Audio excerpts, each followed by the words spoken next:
Malo le soifua fatal fatu se whapoponga le nei o talafo le video Samoa le nei as whareile. O le whainga malanga le palemi o Israel o Benjamin Netanyahu I Amerika e ese seisi ala waa na ia uia o na o se tau mo whainga e alo ese mai atunu o e onu whaiane ni saa pe whaamalo sia fo I le polo inga o le pueina o ia e pe o na tua iai morianga tau soni ngā tū la fono taua. O le whaamtalanga lea mai le CNN, na ngai ese mai Netanyahu mai Tel Aviv I le asolulu o le basa nei, ina ia talano atu le UN General Assembly ma whailo I atu le Presidente o Amerika o Donald Trump. E meo lana whainga malanga sa de iu iai le ala masani o wheo inga, pe tainau I atu seisi ala wa ai alo fiai atu nuu, e pe o whalani ma Spain no winga wa umi atu lana whainga malanga. E le o whainua ina le ofisa o paramiere ma fuanga o whaiai le atu langa lo taria sa lato whamtaranga. Lo iei le polo inga ma le whamsinonga o soni ngā tūla pono whamamalo le International Criminal Court po le ICC e po e nai Netanyahu ona o tua inga whaasanga I ateia ma taua o lo o au fiai pe tai o Israelu ma Amerika e le o nisui o le ICC. Wa sauno le minister o puipuinga si amani o Boris Pistorius ma lapta ia tangata I le whaatupula ia peo whaamata ua Rusia ma ananga I o inga I le vani monimo. Wangi ngai ma popolenga o si amani e whaatatau ni satelite Rusia o lo la lata ane ma ono a awhiai satelite o lo whao ngai si amani ma ana vai ngā au whaapea maisi. Ta ua le CNN o Rusia ma saina ua whaalau tele o la anga waa I taua ma ai meise lava I airspace. Whai mai e mawhai ono lātou whaalawe lawe I wheso o ta inga tau satelite, whaapongi sa satelite mai mawhai ono lātou whaaleanga ina fo I satelite. O le mata upe pe ona ripotia le basa nei e whaatatau I drones, where rei solo I runga ane o malai waalele I nisi o atunu I atu Europa, o se tasi reo tūranga o lo msalumia I fo I Rusia, pe whaamata o lātou o lo o whaatonutunuina I a drones. O le sa vemo mo ma Presidente o Farani, Nicolas Sarkozy, wa whaasala nei le 5 tausanga le wharepuipui na wa whaamaonia le solutu la fono I se tau pulpulenga e whaatatau I se mata upe au fiei le whaitau miliona o euros mai le taitai sa iei mo Libya Muammar Gaddafi. O le whaamasinonga whaasolutu la fono a Paris na whaile lātou whaaiunga e whaapawhala isi mōrianga e o e au fiei le whaatino a mionga le whaamaoni a toma le whaatupeina o campaigns I se tūranga whaasolutu la fono. O le nawinga lao le whaaiunga o whaamatuane le whaamasinonga o le awhare pui ei tu sarava pe whaisana a pili. O fitu suru tausanga o le soifua o Sarkozy e na ia whairoi le BBC o le whaaiunga o se tūranga o ngaonga nei le pule le tū la fono. O lana mau o le whaamasinonga ua whaapolokiki foi le whainga. Whai mai na whaataalise atu le whasosoani whaavawawe le emergency services I le malai waalele I Aukilani o no li potio se afi wa sa sawane se waalele na anga atu mo le malai waalele. Ta ua le tio whaavamalo New Zealand o ta wale le whalemai sa tutu e whaasauni mo se la vea ina ua taunu wane le waalele le so. O le vaenga o le tine muno la tau whaailoa o I la tau sa tu wina le whaailo mo le emergency le le te o le se fulutasi le tai au. E le o mai loa po iei nisi o a afia mai lea whaalawalawe o ta ua na mawane li po te ro iei se afi o sa sau le whainga malanga le Qantas mai sini anga I mai Aukilani. Whaailoa e se fulu ono ta avale fui muna whaasauni mo le whaalawalawe le neima ta avale le whalema ila la tane ma lo taria se isi li po te awiri ili o le neima ta upu. Ma le talamuni muli, ua toe wala au mai le kapteni o le manu Samoa, Michael Alalatoa, e lana kalapu falani o Clermont, ma ua lipotia ua toe anga I ai le vasa nei. Lona winga o se tasi leo tūranga ua tūra I mai le au le tunu o lo sauni atu ta aloma Chile, I le whaiunga le vaiaso mo se avanoa I rei po le larangi. Le teminei pe o na lipotia le vaida New Zealand, ua le ai le ri o tūna tuitama ma le flanka o ta le nisau, o na lo wha malolo mai ta alonga talua I le Pacific Nations Cup. O le kapteni sa iai le au Theo McFarland o toe foi lana kalapu I ene langi ina ua mai ale ta alonga matonga I a au kuso. E ui lea o lo whaeroa I le Facebook page le manu Samoa o lo le leito le ninga le au mo le toeanga atu mo le latu ta alonga I le whaeungo le vaiaso. O ai lava le au le a manu malo o Samoa ma Chile e malo I le tawinga lea o le au lava lea o le a mawalo na wano I le ipo le larangi I le lua afe lua se fulu ma le fitu. Tala ia le video Samoa wa fo I lau whaafonga mai le nei aso manuia tele le whaeungo le vaiaso whaasoifua ia. Ua na ole Radio Samoa se furulima iwa toru a mo e tautuaina o e ilaunga ngana fitu aso le vai aso. O le fitu au lele ma le fitu ta iala o ngā amata e mawalunga lana au nanga tau Early Childhood Education po ua o ngā amata Samoa ma le Pasifika i Mangele e iai whaia o ngā le stala ma whaia o ngā lango ua lava tā pena mo le awa o ina o le whanau. E uti avanoa o lo o tutoe, aua lai te whaatuai, ai lesi tala nei loa lo walo, pala au mai i le olua tasi tolu lima, fitu valu iwa fitu. Olua tasi tolu lima, fitu valu iwa fitu. E whaatulanga ai se taimi e te asi mai ai. Mātau te whaia ni fo aroi le aso lava e te fio mai ai i le Shine Dental, ai e iai inga whaapitoa. Mātau te salia le Afterpay, Zip, Q Cards, whaapea wins quotes i le Shine Dental. E whaia fua whaatalanoanga ma le ACC i le Shine Dental. Le aise tongi mo whanau i le bao le se fululua i le se fuluwalu tusanga i le Shine Dental. Talanoa mai le tongi ino le whainga o nifo e whaonga ai le Zip, Smile Now, Pay Later. Le aise tului i le Shine Dental. A fio mai le 575 Great South Road Manukau pe wala au le lua fitu ono whawha. Lua fitu ono whawha mo le Shine Dental. Whaauta, o le whanau, o le tofi lea mai lea lii. Ue ua whanau mai, o le taui lea mai a te ia. Ua la ta mai lea so whapitoa mo le whanau. Ua amata foi o na ta pena matua ma pese. Ta maiti, Faiva ofu au le leima po e mai se video o lau tau loto ma lau pese. O le loto a ta maiti. Lafo mai i le radiosamoa.co.nz/White Sunday. O le video e tele ana reactions i lunga o le TikTok a le Radio Samoa o le amanu malo i se whaailonga whaapitoa. Ua lava le tau loto ma le pese. Ia awane i ova atu ma le 3 minute. Tapunia video i le aso iwo o kitopa. Tapunia palota i le aso se fulu o kitopa i le se fulu i le tae au. Afal se fulu lua o le a whaia i le launga atongi. A mata lafo mai lau video i le aso lua sfulu lua o se tema lua afe lua lima. Matu ai o le tala lena, te pena mai lau whanau mo le tātou tauvanga. A wā le lātou aso fia. Mo nisi whamtalanga, whafsota i mai le ofisa le Radio Samoa, lua ono lua, tasi lima iwa tolu. Ia mania o tō mātua, whapea au auna e tua, ai ono mātou le whanau soifua.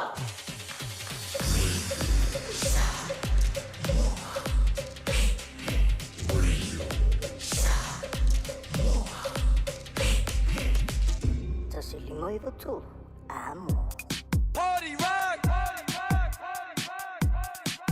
Yeah. DJ. Every day I'm shuffling. Let's go. Take this, hey. Let's go. Take this, hey. Let's go. Take this, hey. Let's go. Take this, hey. Let's go.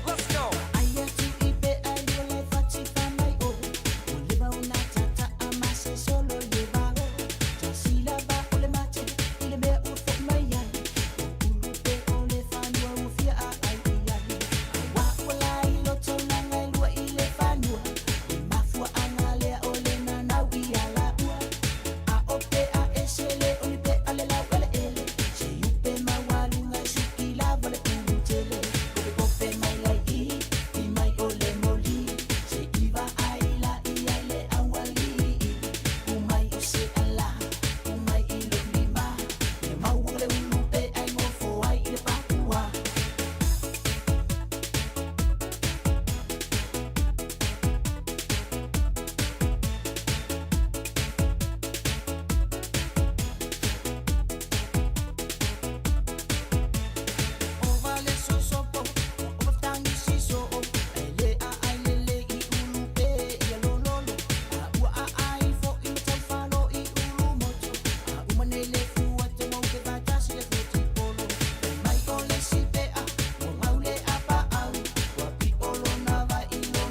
DJ. Every day I'm shuffling, shuffling. Maintaining some things I see. Even if I need the same, you see now.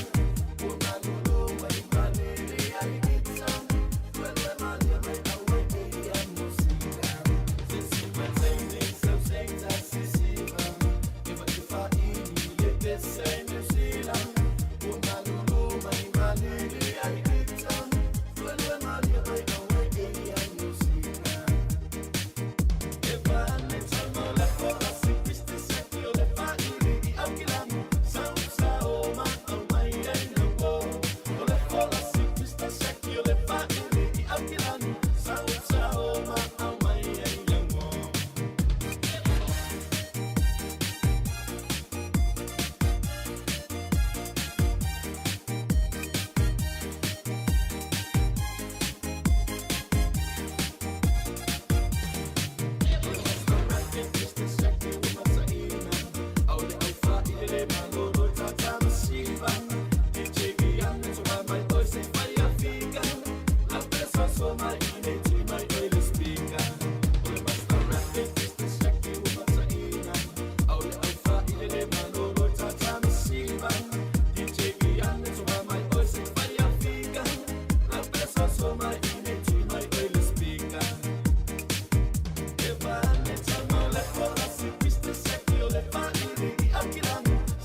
Samoa, le nu'u te nofo ai.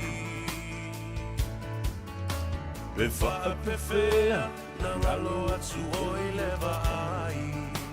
Samoa, o le penina, o te fia i ai.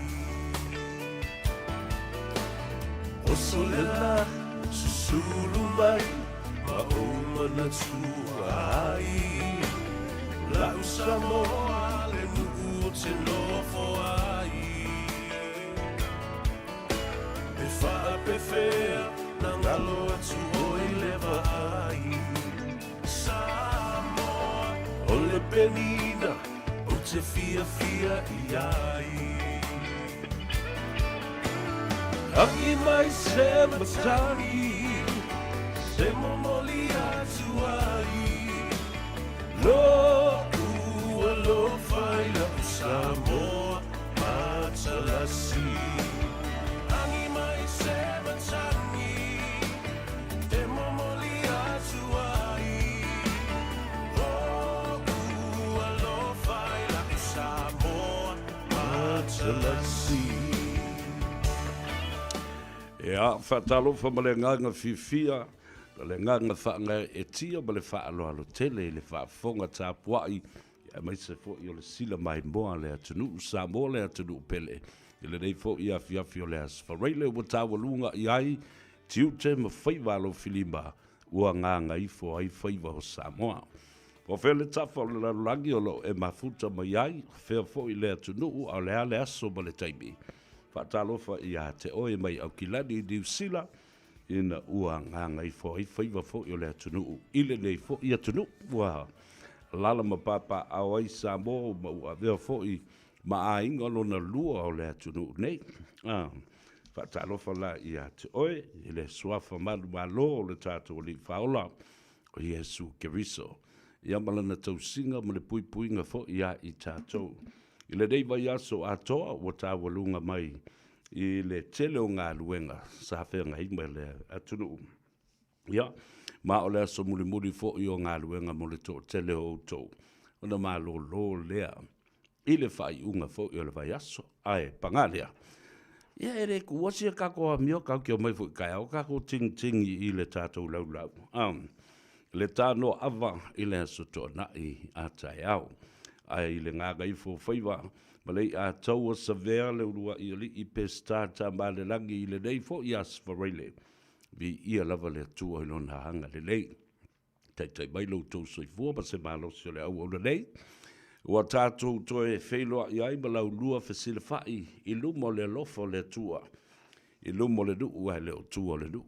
I hafa pena fo i pu e o manu ai leo pu e o mala. Tele tala i manu i titi i mala ai se a. Ona o le lofa me le anga le lei. E tuli au pū pe ai i tātou e le tua. Ia fa pena fo i ona fa tele ngese ai malona to sa. A o le lofa tu noa ua wha la ua lunga lea mo i tātou o lana whanau a mio wha le tonu soli tu la fono anga sala a umaisi mau me whai umaisi ala uri i e karikari e mai whatalofa na whatu lau fōi i le wā masari o le tāwhatolu o le tātou wātangata mo le wānu nofo a wapa ia ma mamalu fa le malo pa ia fo i ma mamalu fa le anganu ia a ia ma walunga se vi ingo le tua e mo moli ana au na pa ia i tawhai fio le lalurangi o lo o tala fa auto ai le au whainga luenga ma le a inga sa le vi sa ofa la le tua o malo teu malo fa aftai i le tua i le ola ma le malos ia o lo o mo ai le hama noa he wha wawai le tautua ma le au unanga. A wale wha fonga tāpua mai a le tātou atunu. E le ngata i New Zealand nei, Samoa, le Pasifika, ia aso se atunu o le lalurangi, o la ua no pia i ai i alo tātou atunu. Ia whatalofa la, i nai tamam tina ma tua foi, tua a sina o le atunu, o lo se e le matila ma pō le whala i aso uma, a o alo Faiva tama whanau o le atunuu i so se tiute ua totofi i ai. Whatalofa foi. Ia i la tau a sia i tātou le nei taimi i foi o le tausanga. Ia, ma lo le malanga. Ma lo foi le folau i langi maa. Ia, a fai foi o anga mai nisi o whalavelave a sia foi o a inga. Pe au mawai a wale usui o le fono ma le tuu o le malo. Ia, a suatu vai malu i puenga o wha ma whanwhananga, ma wha maisenga, pe a whai o le ala lea o le malanga mai. A whai fo i o lo sa ili matangi na ia, toi wha fo i sia le soifua lau le lei. Ia, ta lusia, ta wala tuai le anga le lei o le tua, i ao li i matamai tai fo ma i ata pa mai o le lei atunu, i so se maota ngase. Whatalo wha pitoa. I lau fionga le li paremia, le te tai o le malo, ia le tamao le atunu, o lo si ngase mai foi, ia mātou te talitolu ma le whātuatua i le atua, o lo o hanga le lei, ia ma whapena o na solo manuia, ia tonga fitinga, o lo o whaatinoina, i le mauta ngase, ia meise foi lava, o li imta mai tai fo mai ata mamai, i le teknolosi, ia ma tulanga fo i o ngase ese e mawhai o na soani atu wai i tonga fitinga o lo whatino. Whatalofa i lau fionga le li pārmia, ma lo le soifu manuia, ta alusia sa le lei i ale tōwhanga ma malolonga le pō na pō, ia whapena fu i se i o mai, i le nei taimi ma le nei vaenga o le aso. Tātou, whatalofa i nisi fo i o lo e fau le lātou whaalongolongo, ma i tawhai fio le lalurangi, o lunga o api o fōlinga, tālofa ia i lātou o lo mafuta mai le tātou Facebook page, ia whapena fo i ma le tātou YouTube channel, ia tufa le tātou pol kalame wa tele vaenga ese, sa o le a tātou talanoa fo i ai. Tai au, tāua whai ma tā upu uma ese le tātou tāno avam, mai lava le asunga fua se i o mai i le so, ia o nisi fo ma tā upu ele i lotea, pe sa talanoa ina. Ia le am fai fo i le tātou toe talanoa i ai i le nei fo i vaenga leso. A ma tātou ia sa utala. Ele mata upu wa loloto le mele wanga i ai le tātou au le manu Samoa. Tātou te alo lofa tele le tātou au leanga le au le atunu le o se au o se a se nuu ia po se pito nuu po se tu malo o le au a le atunu atoa. O le asola tai au le whaatino ai le lātou tālonga na machili o te taltonu a whai manu malo mai ina o lono winga. Ia o tātou laki. Ai a whai tātou te whaale tonu ai tai au. O lono winga. Te mua mua nei. O le a le au ai se au o le manu Samoa. E le tausanga fau ia whapea fau i le tālonga le ipu o le laulangi. Tātou tau whai ta talola ina ia maua se avanoa. A wak le avanoa muli muli lea. Tālonga le machili lea soa tahea. Se umona o tango la ia le lau atu ia i lātou. Le ua filifili. A le whala velawe. Le o tātou whai ina ia Tonga. Whai ina ia Fiji. Whai ina ia Amerika. Le o tātou tutusa ma Chile, o le awa Chile, mai o Santiago. Ia, ele un tangata e tā alo la kapi. Ele o se lātou tā alonga fo, ele tā alonga lea. O Chile, o le tā alonga, o le soka. Iwe. A le mele ua wawa i tu i nei iai. Ia, e tino la iti ia tangata ian. Na tā alonga whai a maile awa Chile, ele tā alonga lena se ima vai atu nei. Ele manu malo, ai tutusa ai le taitolu sifun ma le lua. O le talunga la ta eo peo na ta ua le sunga ya su o le taitai malanga lea. E mana o mia tele, le tātou au ina ia matua i sui le stepu, sui le kia. Ina ia manu malo, i le aso tai au. Tātou au whai talo la, awai le whapea o le kako kalunga malo, awala fu ka kalo fu chili la ko o la fu fio o la sili atu na na chili e o le mele wala ngai le mo chili sta longa o le pu le lang o lo winga la fu to mo fai mai o ia ai le mo fai fo yo na tatu fa ta malai o le la o mai le au le tai mele nei o le o te baba ia tu o le fa lave o mal fa fi tau le na tu la i mai o to se fulu tama ta ala wo ese male au. E le lopo le ala mafuanga. A wo ese lava la touia i le la tou faitalia. Ma le filifilinga sa o loto le tangata. Ua toi foi i atunuu o lo o iai a la tou kon kalate. Pe iai se mea e le o fia ai tamata alo nei. A o fea le uni a tamata alo. E te tau ona so ta iai ia mawhai ai se whetuna inga. Aisea, wo esele to se fulu. And some of them are very best players that ever been selected. To tolu istama wale mwhai ona toita alono ua manunua.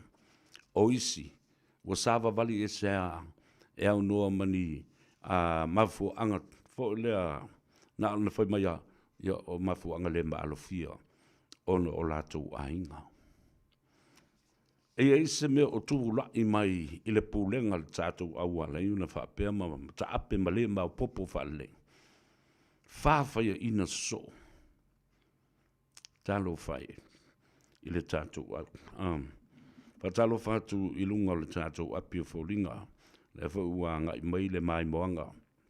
Ale tō tele le malu le atunu. O le pomele sea watching you Seville from Sydney. Yosefatu la wano talo falava watching you from Hamilton. Fatalo fatu yo tato ainga malava. Ila loi Hamilton e fasolo atu ai lava. Ile atu Waikato the Bay of Plenty. Ia whapena fo isio tua fine o ainga e whao Samoa. Ia masiona tō lua ia Gerard. Ia male whanau. Ia e muse fo ile tō telo Samoa lo lalamba papa o ai Hamilton. Fasolo atu I toko roa. Fatalofa I le uso ia to iwa Slade. Ia whapena fo I le uso ia mai lata male faletua male no falo mai nai tokoroa male to tele o tatu ainga ye tokoroa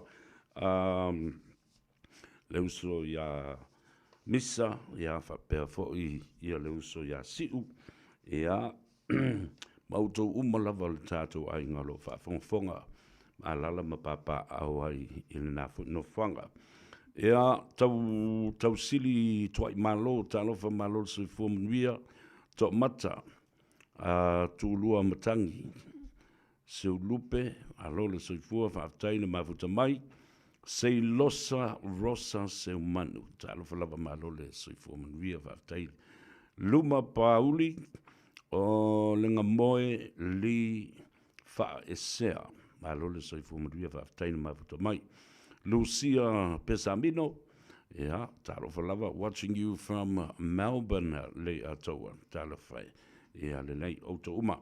Share our program, leave me a comment, I love reading your comments. Le lawo o mai le tātou whatsulunga i le aule o la fo mai, mo le tā penanga le aso. O le sunga a me lani matavao, o lo ua le mawhai ona taalo o na la to umane o le ngase. Ia pa o iai ia ni whale tonu ma manua. A ki se yuli manua fo ina nā. Joel Lamb o lo manua. Lu Teru to lai o lo manua. Nisi nei wa suspend male au. Tuna tuitama red card suspension. Malesa ili e lato bereavement o lo iai o lo malanga ona o le tulanga o le tuua o le malo stasi o le ainga. Rodney Yona ia wanga ia tuwai le to lua ona ua maule pepe folk. Christian Lely Fano whale lave whale ainga. Michael Alalatoa returned to his original club walu ese wa tuifo I lana kalapolo ta aloai I Australia. Henry Taefu toi fo I lana kalapu. Jacopo Mapu toi alu fo I lana kalapu. Aya, o wha mua kalapu o le o toi manatu sisi le au o le manu Samoa. Christian Lely Whano o le nā. Henry Taefu, Jacopo Mapu, toi fo I lana kalapu. Markov Puleai, toi fo I lana kalapu. Ia mau I la tau la nei.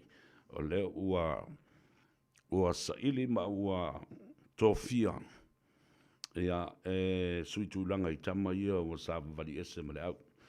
Replacements. Jonah Mau'u, o le loose forward le nā. Herman Hooch, o le lock-up o le prop. Po le pou. O tae o li'i po male time. O le loka ma le loose forward. O Reloi Suesue, o le afa. O le sunga ia afa mo leli, tasi le nā utility back, so stulanga I le leina e tua e mawhai ona ta aloai.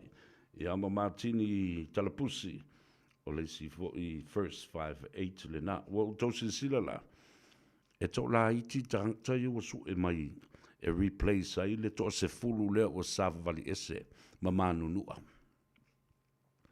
Tulanga whangata le nā, which means Manu Samoa is in deep water of trouble. Talo whai le tātou au pe ai sea ua mawhawaini nei tūlanga whapea o le toi fōi o tama I a lātou kalapu.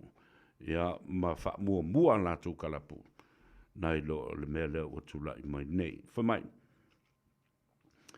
Mai le lakapi Samoa media team, we sincerely appreciate your continued support of Lakapi Samoa, Radio Samoa, and your commitment to promoting rugby across our nation. Yeah.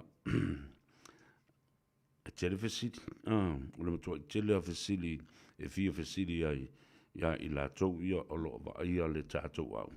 Pe mafua I se a le tūlanga lea ua ngā ia.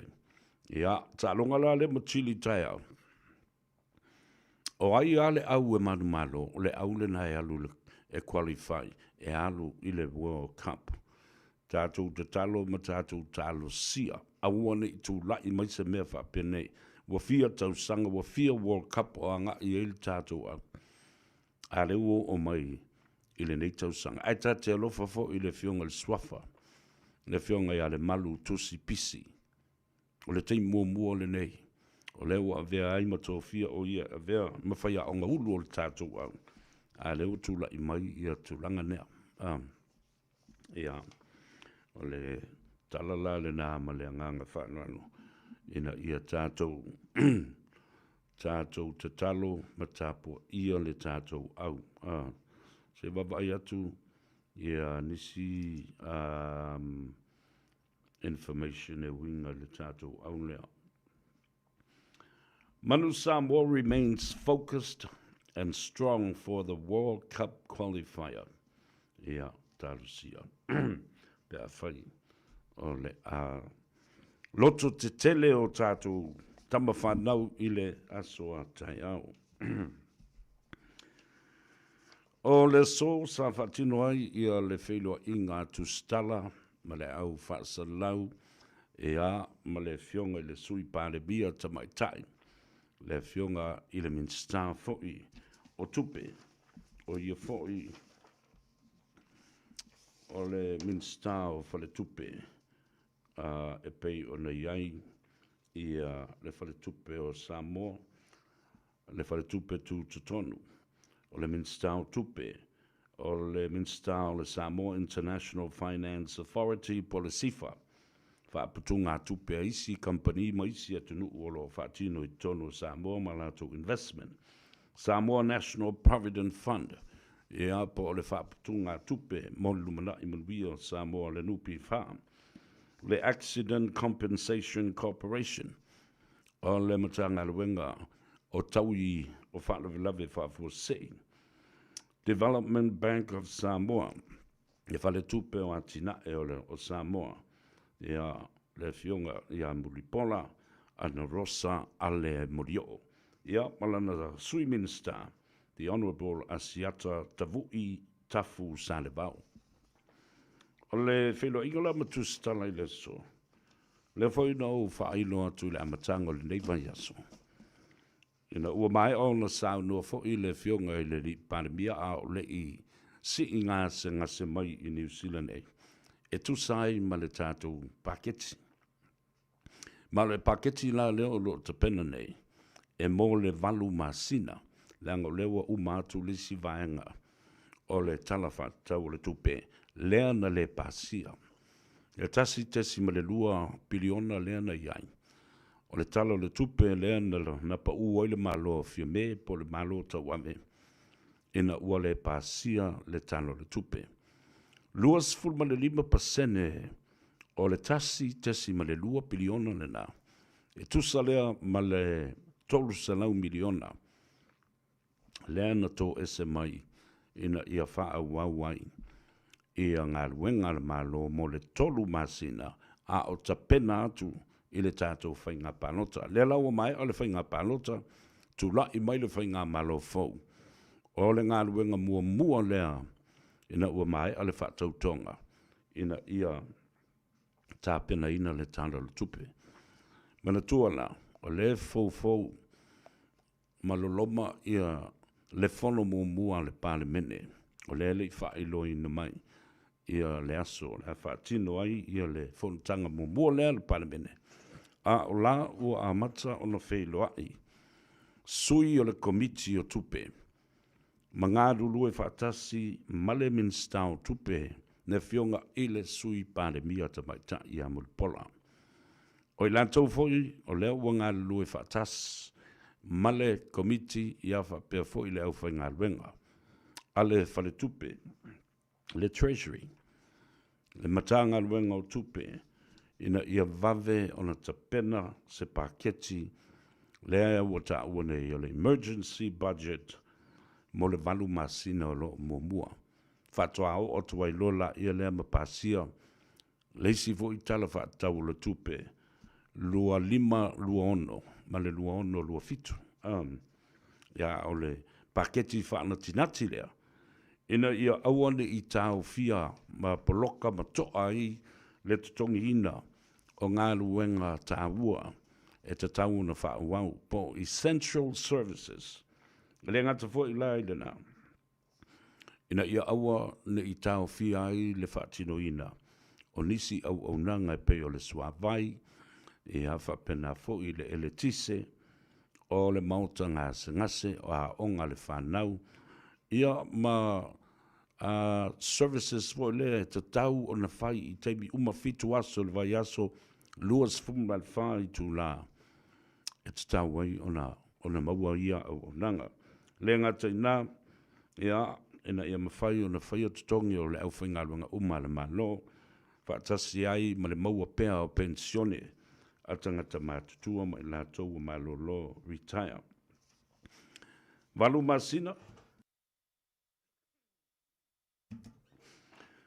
masina, lea o tapena ia i le paketi lea, ia na mai ai leo le tausanga wha le tupe, ia ai toi tapena loa le tala o le tupe, lua lima, lua ono, ma lua ono, lua fitu.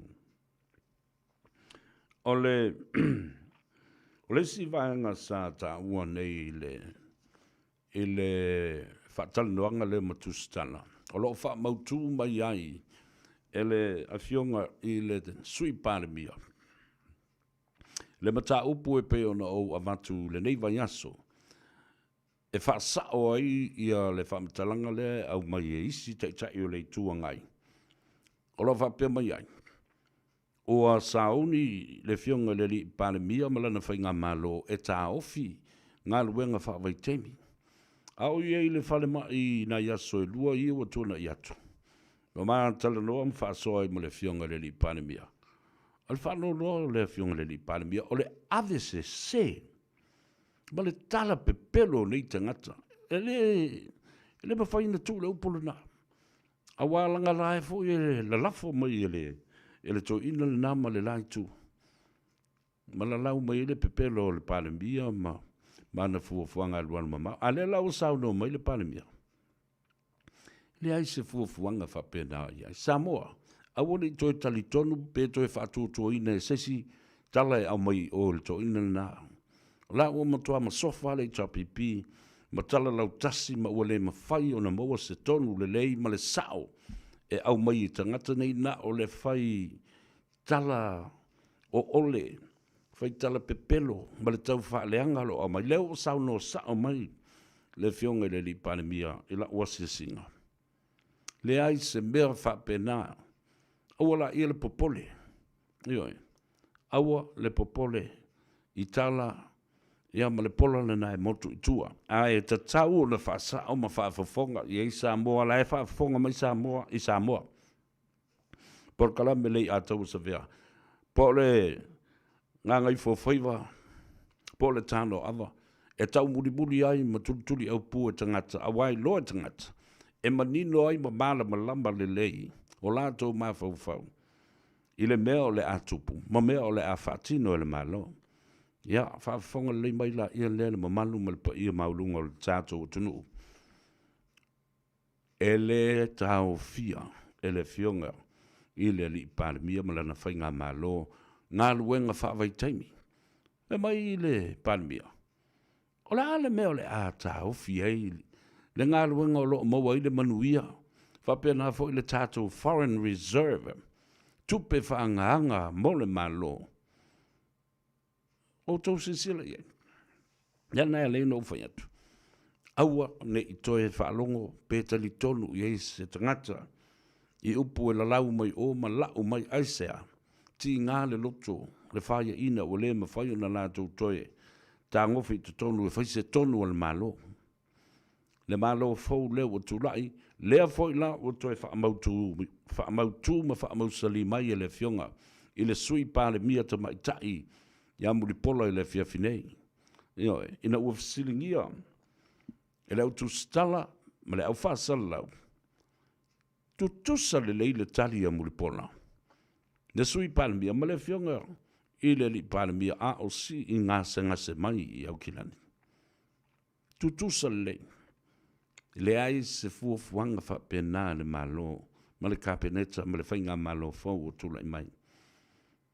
E tau fia awa noa le lei, mo alo matama whanaua a Samoa e malanga mai ai I fafo. Period. No such thing as holding back the regional seasonal employment scheme. Ka whiwhi. La tau while mea o lo tā ua, mamanui ai o tātou ainga. Mamanui ai le ta mau ainga o Samoa.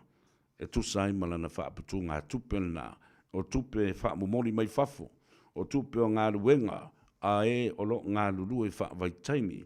Tutuila mamanua, New Zealand nei, whaapena fo I Australia. Mai sia tunu o lo a ngā I ai, ia o tātou tangata. Ia le nala, na pau le le ua, au mai ai le fina ngalo le fionga le pandemia. Whapena fo I le sui pandemia. O le mata I tu wina, o le feelinga o tangata whai ngā luenga, e o I whafo ngā luenga whawaitaimi. E tatau o na toe whafoi, pe tatau o na ave. I le pule whawai, ma whono whawai, ai tu malo, o ina e tatau o na fili mai ai tangata, ali I matamai tai e talawhea ngai o na o. O le ale tau o le sauna ngā le li pandemia, le matau pulea. Le ango I olo ta oto ai mamalu o li I mawhai pule, o I tu malo. Mai lātou le whono whawai. Whai mai ai le lātou feelinga le lātou lisi o tangata e tau na ave. O I foi la, e tatau o na ave ai le whautuanga a o le malanga tangata I o le tu malo. O lātou loa ai fo I o aina o mua a o aina o lona lua, o aina wha le tonu a lātou wa mio. I le teimi no ese mai ai matu ua le tu malo I Samoa. O ina foi, e fō matapu e ai, mata pena ai la ngona mauwinga ma mionga, ale au whainga luenga, a o le I o ese ma le tu malo. Wa lātou loa le lei, au lape I o whaata oto e whono whaavai. Ma le pūlenga mamalu o li I mawhai pule. A au tau solia, e tinga ino tau ainga ina I e whaisala. Mai ta tau whaingisala. Nanga tau valea le tu malo, tau valea le atunu ma le polo kalambe ma le polo keti atoa. Una mai mauaila I leo le avanoa na eluai. A leo wa tu uaili stangata. A la koe a mio valea I fafu. I le fo e li potia mai Australia. Le si fo I tangata na sau ngā luenga whaavaitaimi. Overstayer. Sola ese mana ngā luenga. Sfuru tolu mōrianga. Ta le pe fale ngā oi, la au wha saina, whala au wha saina. E se wawa aila I toi ngā mio. Toi ngā mio la ia. E ta tau ma ono mea ai, ma o te lango I nei, langa o au whaina wha ma itel ma ta au pulea. Ona ua tula I mai le whaafitau li Samoa. I le agencies o atua I tangata, whai le lātou ofisa mai o lātou lea o lo o whaia le feelinga, ma whaia pepa o tangata e o ngā lue whaavaitain. Wale e o le mata ngā luenga sa iei. Labour and Commerce Business Mala Manuia. Wa tele lata mai pockets o agency na laia na watula o whautuanga. I le tau sanga la o tuana I atu. A o tau wheo lolo e le iai ni mea na tupu mai le malo. Wa ai whono whawai. O I e tau fia ai wingo tangata leanga ia lo lato tau whaase ma ao tupe a tangata. Ka mai o lātou ia e whaia le ngā ruenga lea. O lātou ia o agency ua whaatanga atu le malo. Arna toi a watu oila ia leo lesi o tu o lalo ma lesi whautuanga. Leo wa apo mai le malo.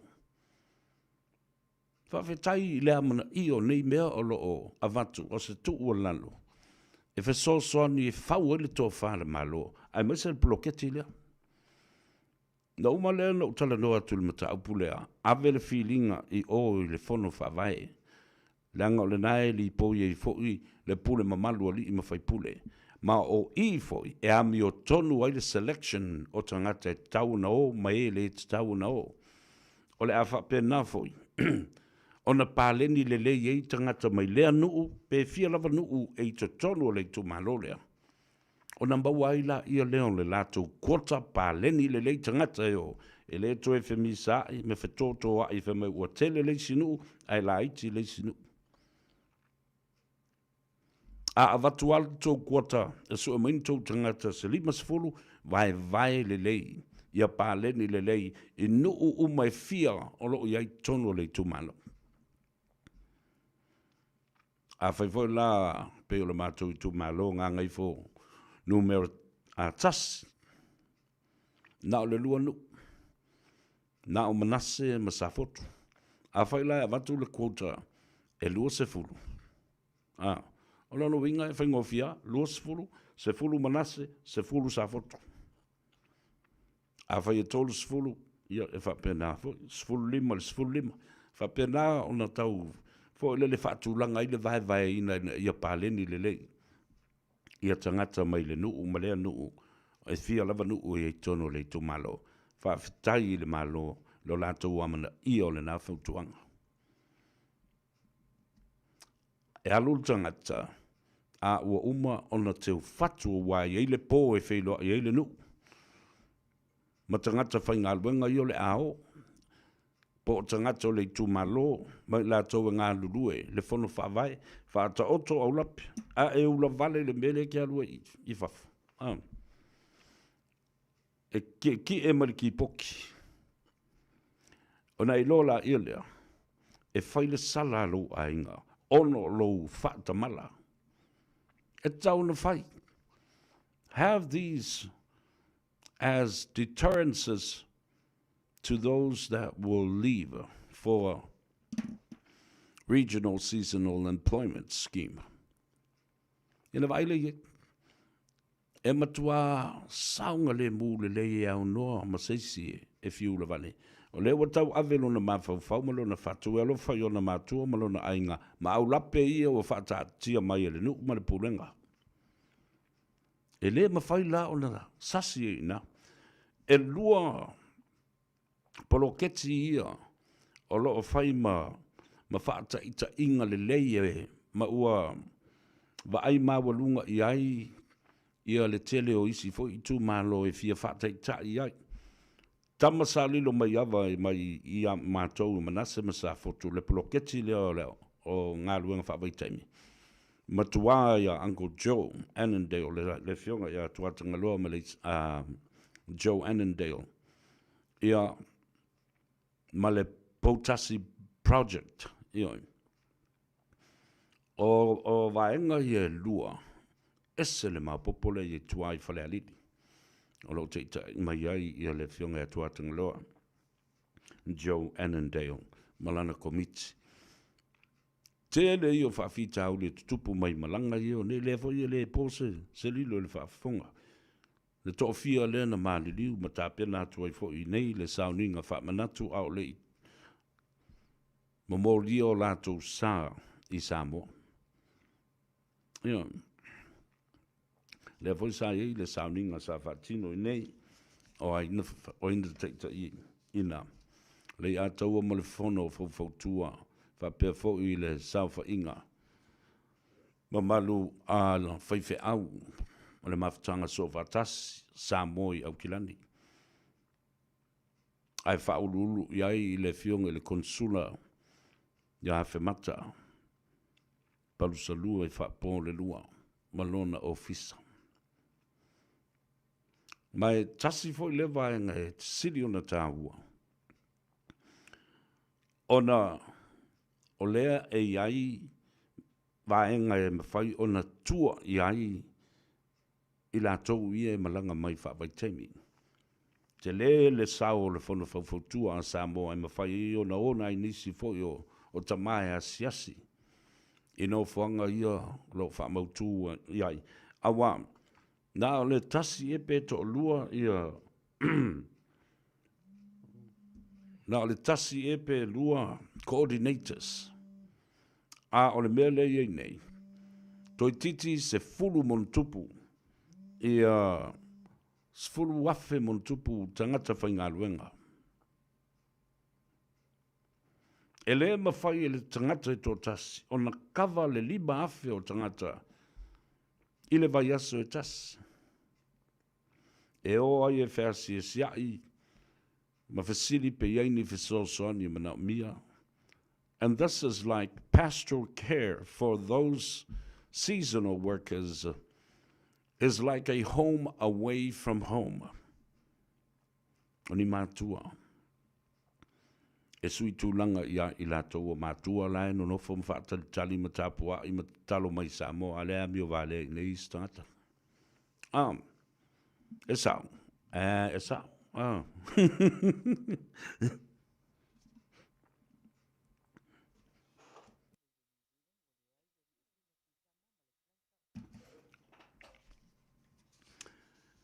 Ia, o le tā ua le nā, o le whaafonga mai o le atunu i ma tā upu nei.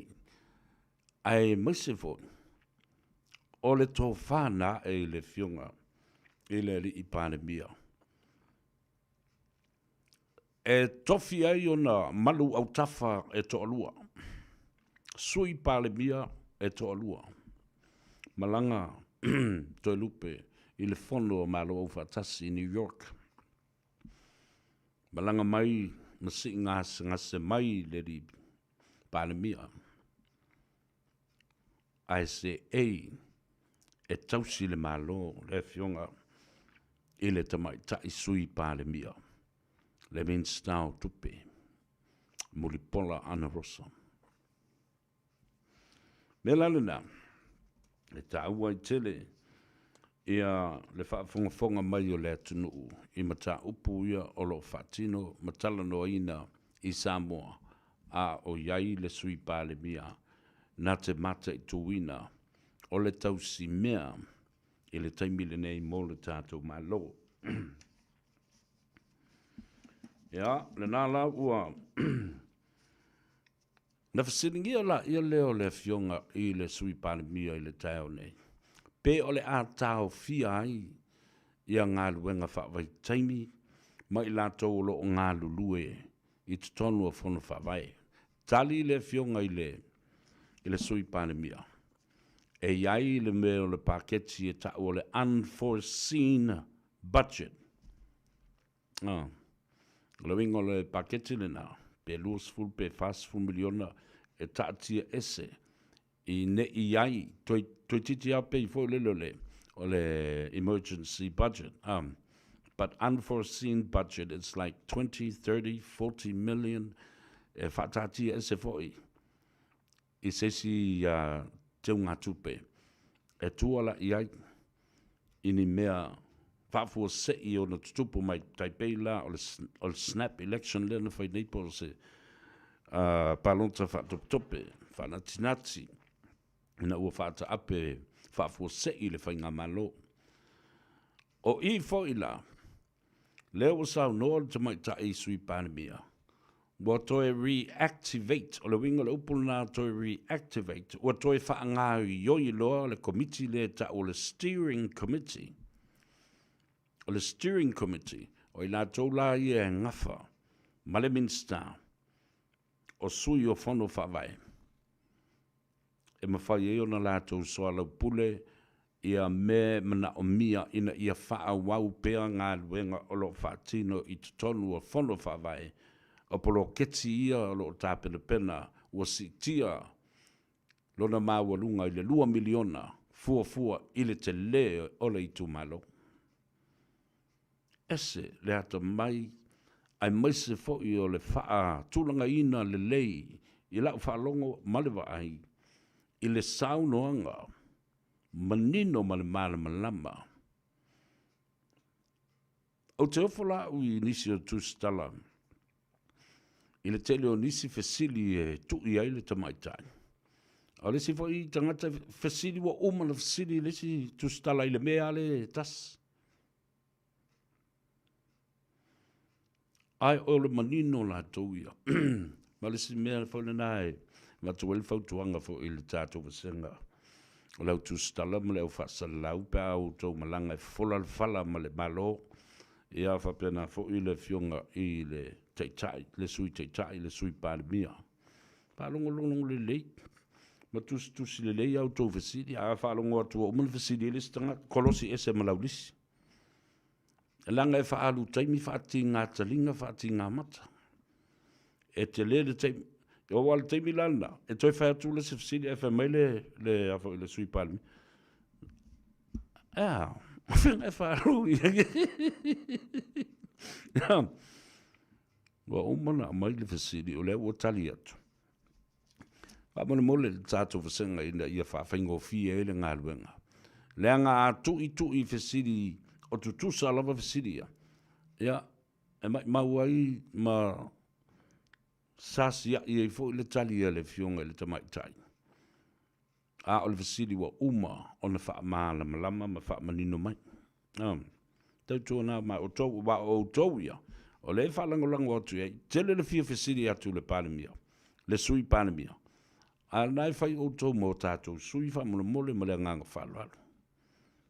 O le whalangolango atu ia i mātou te asambo mai ai i au tau fasiri ia o lo whai.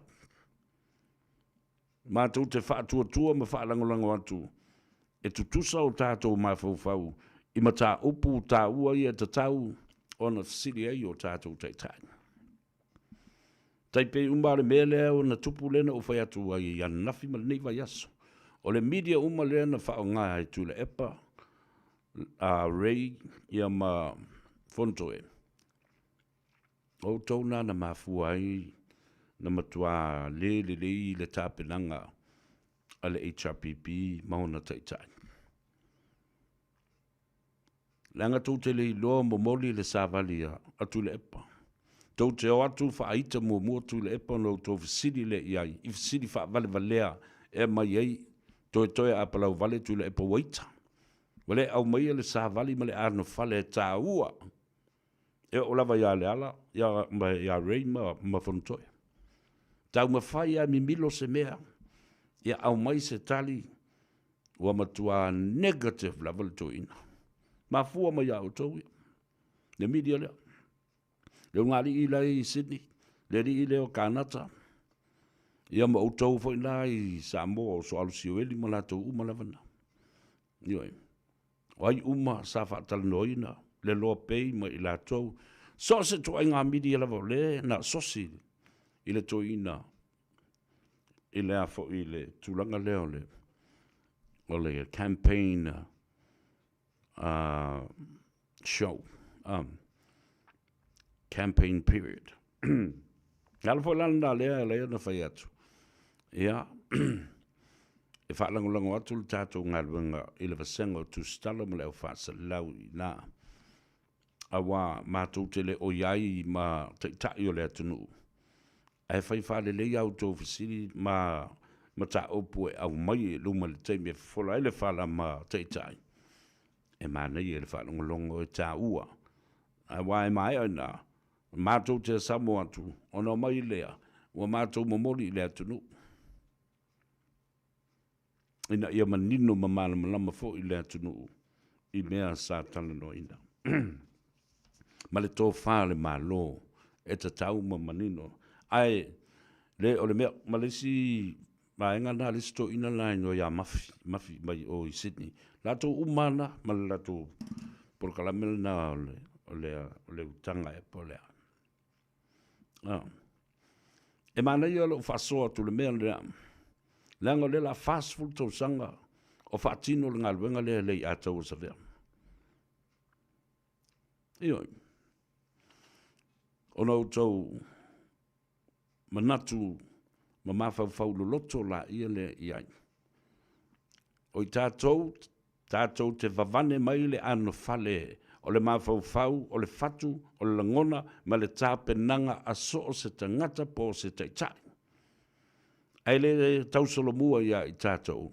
Le mua, whai le me te manao ma e loto iai, ona e ti ngā ma le mamalo loto. Ona e fisiri ai lola ia lea, e whaamari i nā ilo loto, i le mea lai te ita iai. A ua e le whaia lea mi o tonu. E tā ua tele le mea lea nofo matu lepa. E tā ua le mea lea leala, e tā ua le mea lea fontoe, ma so se taitai. Apo mai, Le ano fale, mo le ano liu tā ua, mo le whaafonga tangata. You have a personal agenda, and you want to satisfy your own personal agenda rather than bringing out the best within these leaders. They have the experience, the qualifications. Bring them out. But it's you. O tau uma ia leo whasalau ia na whaongai le toina. Tau te le māla malama i sa nea. You know, nā leo e tau whaaleanga. Ia la me tupu. Le leo mai fo i toina la tau ia lau mai le nā, lau mai le nei. Mā fua ia o tau. Tau siri whaavalivalea e tau le whai i le toina. Lea se mea e te whaia pa lea le tūlanga tā ua. E te tau na sui e le mea lea ma le mea lea. I lau ta inga o lea sisi vaenga. Sisi awala le lei im whai e na whai. Kula ua kukalo la uli, la ua kukalo fia me, la ua kukalo lea, la ua kukalo lea. Ma tiri ai la vana. O na fatu le ito tu le pa. Sau fo itala. E wha logo ubatu a tangata. E whali.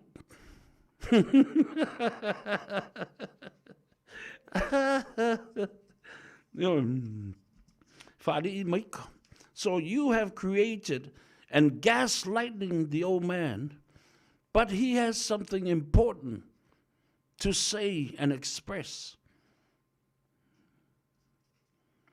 But with your intention and malicious intention, that is bad media people, and that's bad journalism.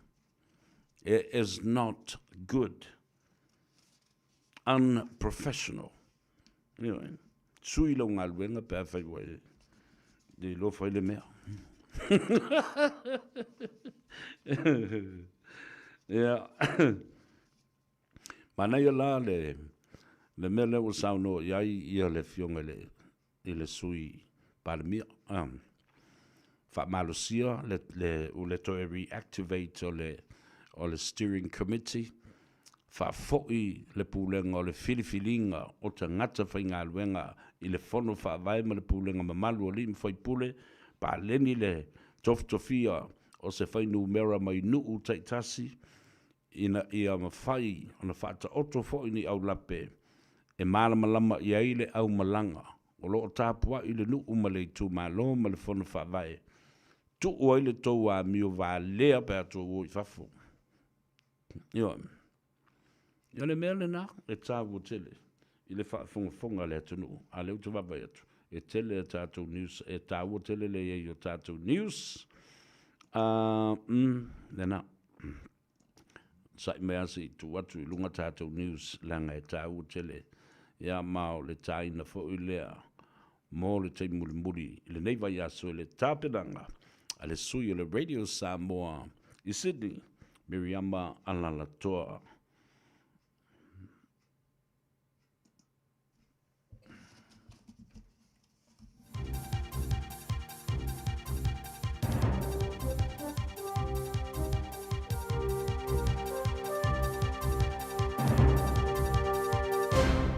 Ano le soifua whatal whātu se whapoponga le nei o talafo o le Radio Samoa le nei as whareile. O le whainga malanga le pālemi o Israelo Benjamin Netanyahu i Amerika e ese seisi ala waa na ia uia o na o se tau mo whainga e alo ese mai atunu o e ono whaiane ni sā pe whaamalo sia fo i le polo inga o le pueina o ia e pe o na tua iai mōrianga tausoni ngā tū la whono taua. O le whaamtaranga lea mai le CNN, nā ngai ese mai Netanyahu mai Tel Aviv i le asolulu o le Vasanei, ina ia tala no atu le UN General Assembly ma whailo i atu le Presidente o Amerika Donald Trump. E meo lana whainga malanga sa de iu iai le ala masani o wheo inga, pei tainau i atu seisi ala ba ai alo fia i atu nuu, e peo whalani ma Spain no winga wa umi atu lana whainga malanga. E reo whainoa ina reo fisa le pāramiere ma fuanga o whaiai le atu langa o tādia sa lātou whamtaranga.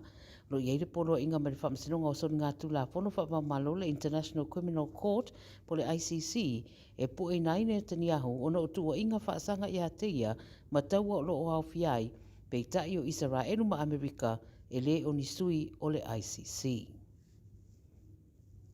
Ua saunole minista o puipuinga si a Mani o Boris Pistorius ma lapta ia tangata i le whaatupula ia peo whaamata ua Rusia ma ananga i o inga i le mani monimo. Wangi ngai ma popolenga o si a Mani e whaatatau ni satelite Rusia o loo lalata ane ma ono a awhia i satelite o loo whao ngai si a Mani ma ana vai ngā au whaapea maisi. Ta ua le CNN o Rusia ma saina ua whaalau tele o la angawaa i taua ma ai meise lava i airspace. Whai mai e mawhai ono lātou whaalawe lawe i wheso o ta inga tau satelite, whaapongi sā satelite, mai mawhai ono lātou whaalea ngai na fo i satelite. O le mata upe pe ona ripotia le bāsa nei e whaatatau i drones, where rei solo i runga ane o malai waalele i nisi o atunu i atu Europa, o se tasi reo tūranga o lo msalumia i fo i Rusia, pe whaamata o lātou o lo whaatonutonuina i a drones. O le sa vemo moma Presidente o Farani, Nicolas Sarkozy, ua whaasala nei 5 tausanga le wharepui na ua whaamaonia le solitu la fono i se tau pulpulenga e whaatatau i se mata upe au fiei le whaitau miliona o euros mai le taitai sa iei mo Libya Muammar Gaddafi. O le whaamasinonga whaasolitu la fono a Paris na whaile lātou whaaiunga e whaapawhala isi mōrianga e o e au fiei le whaatino a mionga le whaamaoni a tōma le whaatupeina o campaigns i se tūranga whaasolitu la fono. O lona winga lao le whaaiunga ua whaamatuane le whaamasinonga o le a whale pui ei tu sarava pe whaisana a pili. O fitu suru tausanga o le soifu o Sarkozy e na ia whairoi le BBC o le whaaiunga o se tūranga o ngaonga nei le pule le tū la fono. O lana mau o le whaamasinonga ua whaapolokiki foi le whainga. Whai mai na whaataalise atu le whasoswani whaavawawe le emergency services i le malai waalele i au kilani o na uli potio se afi wasa sawane se waalele na anga atu mo le malai waalele. Ta ua le teo whaapamalo New Zealand o ta avale le whalemai sa tutu e whaasauni mo se lawea ina ua taunu uane le waalele le le so. O le vaenga le tine muno la tau whaailoa o i la tau sa tu wina le whaailo mo le emergency le le te o le se fulutasi le tai au. E le o mai loa po iei nisi o afia mai rea whaalawelawe o ta ua na mawane li po te ro iei se afi o sa sau le whainga malanga le Qantas mai sini anga i mai au kilani. Whaelo e se fulu ono ta avale fui mu na whaasauni mo le whaalawelawe le neima ta avale le whalema ila la tane ma lo taria se isi li po te awiri ili o le neima ta upu. Ma le tala muli ua toe wala au mai le kapteni le manu Samoa Michael Alalatoa e lana kalapu falani o Clermont ma ua lipotia ua toe anga i ei le vasa nei. Lona winga o stasi leo tūranga ua tūra i mai le awa le tunu o lo sauni atu ta aloma Chile i le whai unga le vaiaso mo se avanoa i rei po le larangi. Le teminei pe o na lipotia le veire New Zealand ua le ai le ri o tūna tuitama ma le flanka o ta le nisau o na lo wha malolo mai ta alonga talua i le Pacific Nations Cup. O le kapteni sa iai le au Theo McFarland ua toe foi lana kalapu i ene langi ina ua mai ale ta alonga matonga i a au kuso. E ui lea o lo whaeloa i le Facebook page le manu Samoa o lo le leito le ninga le au mo le toeanga atu mo le latu ta alonga i le whaeungo le vaiaso. O ai lava le au le a manu malo o Samoa ma Chile e malo i le tawinga lea o le au lava lea o le a mawalo na wanoa i le ipo le larangi i le lua afe lua se fulu ma le fitu. Tala ia le video Samoa wa fo ilau whaafonga mai le nei aso manuia tele le whaeungo le vaiaso whaasoifuaia.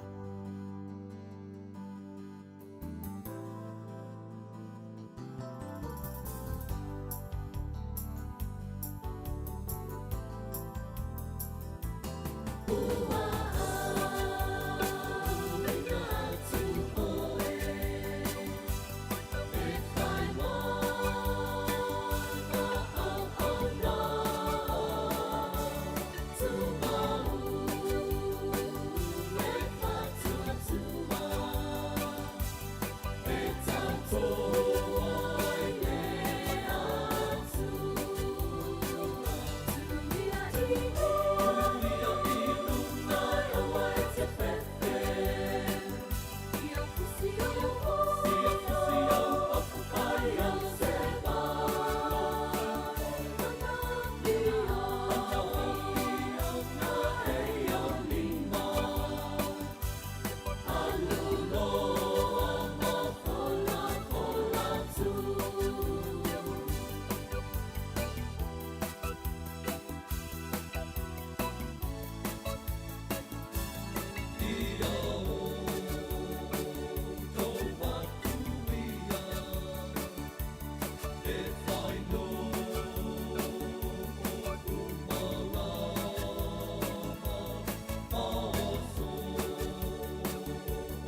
Ia nena, tamalunga atua ia tātou tala mai le Pasifika ma le Lalangi.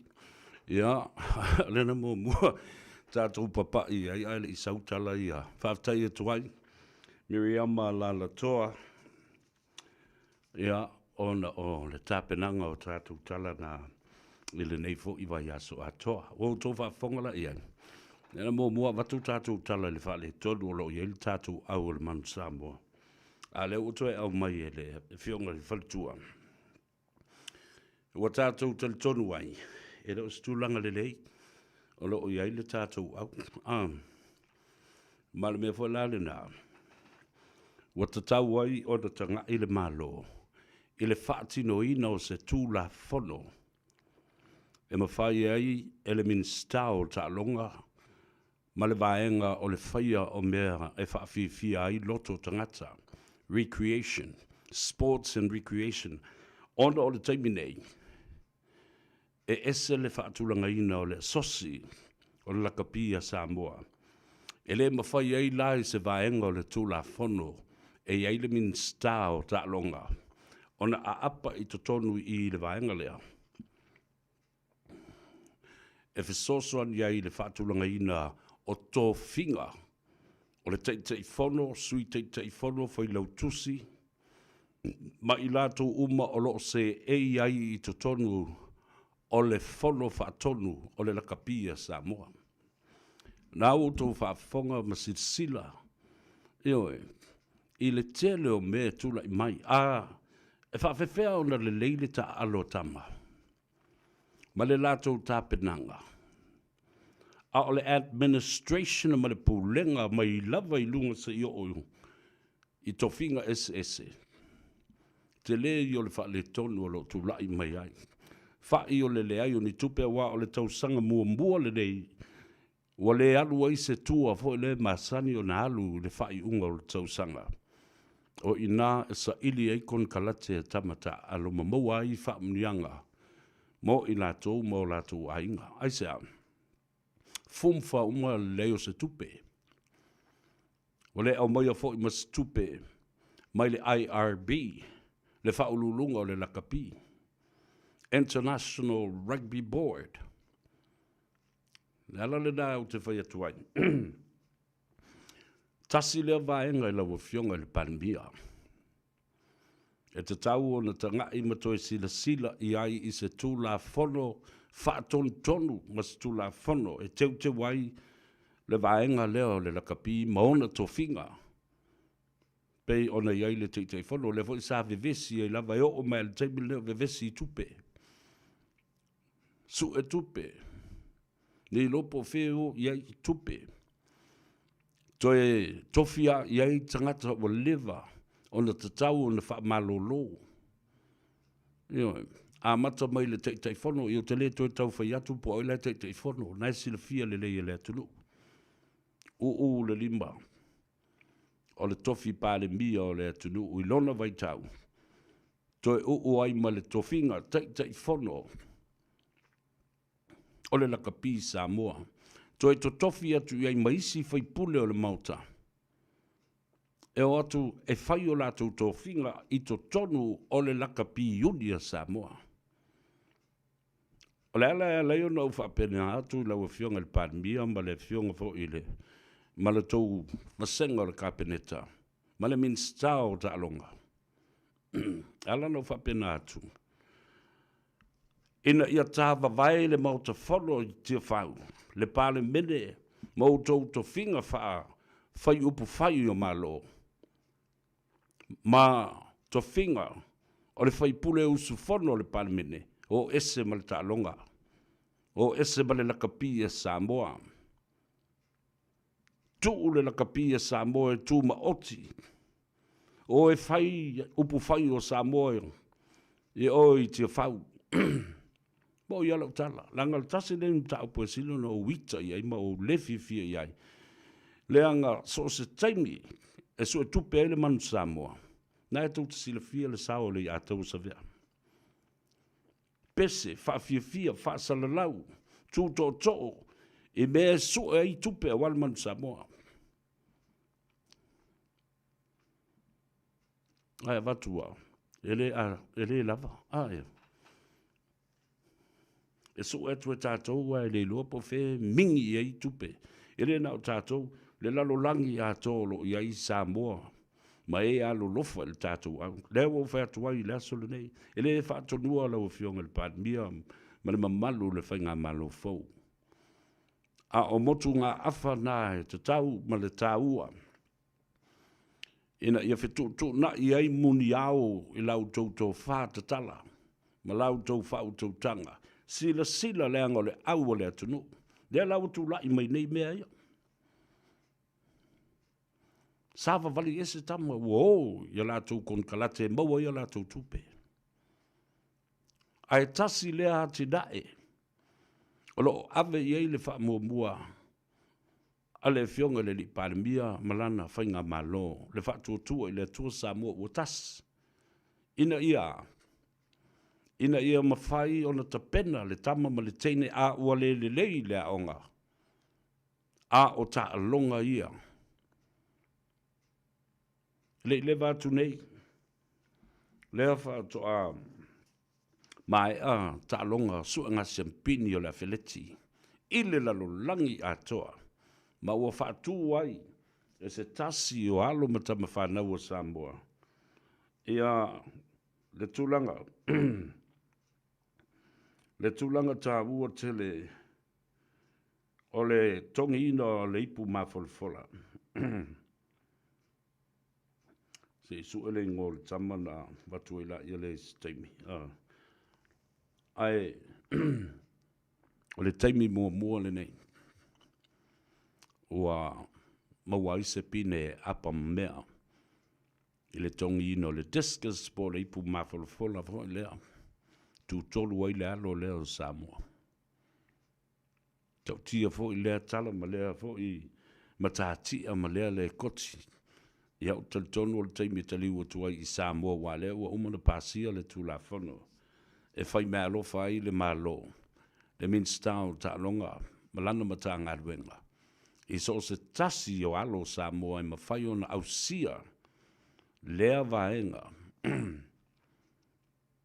Le mawhai ai, o na tui nātu, se taui po se mea alofa tau tupe, pe a whaola tia mai, i se saoninga, alo ia e tui nātu ai se mea alofa le malo, i lea fo i alo matama whanau le tunu.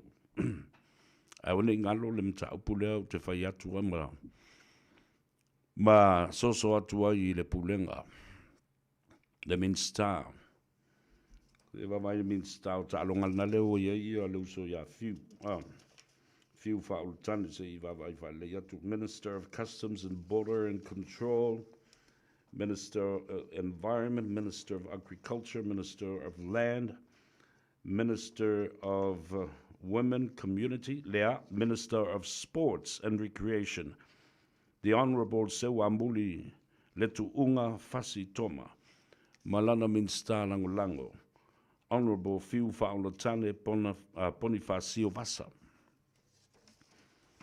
Yoi, ta ua tele la le toi tanga i mawai se tu la fono. Tala whea ngai. Yoi. Le wingo lo tala. As a politician and a member of parliament,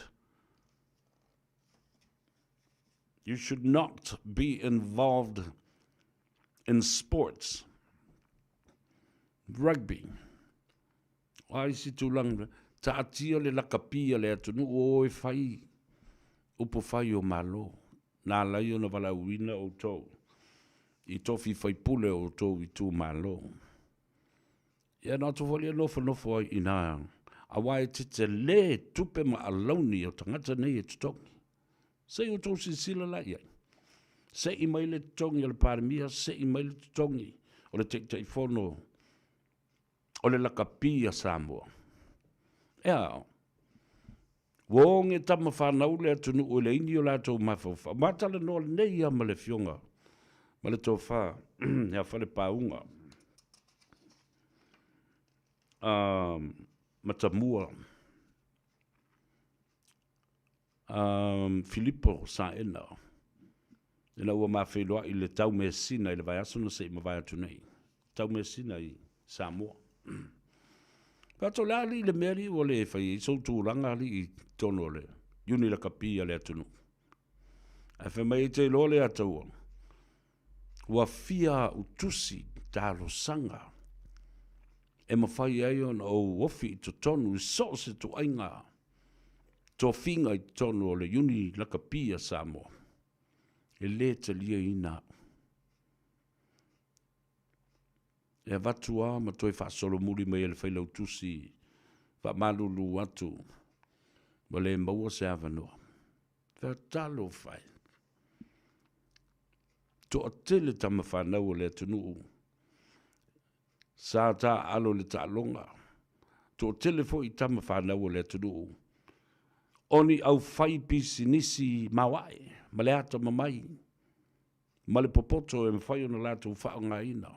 I to ainga whala tonga nei. Administration expertise in running a sports organization, especially international rugby for Samoa. Awa ina wo suswe atu le mafu anga la o le mawhai ona ave ese tu le epa mai la tau ia o i whaipule ia o atu se isi na fall to finga le uni la kapi. Ai whai mai, ele ai se tu la fono, ele mawhai ona apatu iei. Le malo. Ai wa ai la o le au whai tu la fono ia, o le mauta fono. A o le o mai se ei, ai le ai se tu la fono e ta pena, ina ia mawhai ona whaatu langa le lei. Vaenga o le administration, ma tō finga o le uni la kapia le atunu. Le tātou ua tā le whasisilanga lea. Ai o le asa ili le avanoa. Ia, o le tātou talandoanga muri ma le tamaitai a ati mai le whale tā vale o le Henderson Cars. Matau te whaia ni fo aroi le aso lava e te fio mai ai i le Shine Dental, ai e ia inga whaapitoa. Matau te salia le Afterpay, Zip, Q Cards whaapea wins quote i le Shine Dental. E whaia fua whaatalanoanga ma le ACC i le Shine Dental. Le aise tongi mo whanau i le bao le se furulua i le se furuwalu tusanga i le Shine Dental. Talanoa mai le tongi ino le whainga o nifo i whaonga ai le Zip, Smile Now, Pay Later. Le aise tului i le Shine Dental. A fio mai le 555 Great South Road manukau pe bala au le lua fitu ono fafa. Lua fitu ono fafa mo le Shine Dental. O se tala fia nei Samoa, wei nei se tautua ma se au nanga family noto mai le kampania le City Car fua tusi tasi dua lua Lincoln Road Henderson. Te maua iai le tele o tawa la poa ban e o foi tatu tawa la iti. Tadia foi la tau fa le tonu tongi e talafu mo le tatu cashback. Ama tatu lima se lausi aga ia tu le lima fe tala. Fe sota mai ungia pita perenanto le numera o lua tasi o walewalu fitu lua. Pe amana mia se tawa le fau molo ainga i le tau malulu. City Car done and said. Beta Drive Doctors i le taulanga whaatau i maangele, whaapea manrua. O le vainga o so ngase pe amana o mia. E whaatino e fo i matuipui o le whana witi, o tuipui la COVID is furiva, mo i lātou is fuluan tausanga malunga atu. Whaapea matuipui o le furu. Wala au telefoni, 255-25 mo so wanoe whaatino ai nei au nanga. O fisa whama i maangele i taftafane o le McDonald. Amanrewa e taftafane o le Falitusi po le Public Library. Beta Drive Doctors Clinics. Mom, any food? Mom, fear Mom, I'm hungry. Oka, ku uafu ya Ai mai kaya we kawad po. Vui, Domino's Pizza. Kainin makalay favorite pizza. Hello, sir. 10 pizzas, please. ASAP. Le Domino's Pizzas, tele whapitoa mal tuanga al whanau. Vili mai loa i le ovalu selau, tolus fulu, fast fulu, limas fulu. Ovalu selau, tolus fulu, fast fulu, limas fulu. Ja, toe whatalo whai le whafonga tāpua i mai se whai le sila bai moa i le nei aas whareile i la ua ngā Gagaifo Faiva le atunu ma Samoa i tawhai fio le lalurangi. Ia mai se whai i la tōlo o ngā lulua i lo tātou atunu pele i Samoa mo na lau whanua ma ele. Ia, o le whau whatasi mai, ia, mo le tāwalunga o le neiva ia so. ia le tamaitaʻi a ati mai le tatou fale taavale le Henderson Cars faatalo fatu ati malo le galulua i lenei vai aso atoa Ia malo se fosavea ia lange mafo ia se o ia lo fapeona fafoina tapo kalame masani ia malo lava ngalulue ia le wala mlama hai unga luenga lenei aso ia lo lo famia pele sua ia tato uma ia amele nai tu se so pisa manu ia mea uma oka faafetai le atua ia lenei vai aso se vai aso matagofie e ia foʻi na tau faaletolu le talo le tau ia ae lenei mea uma i le aga lenei o le atua ati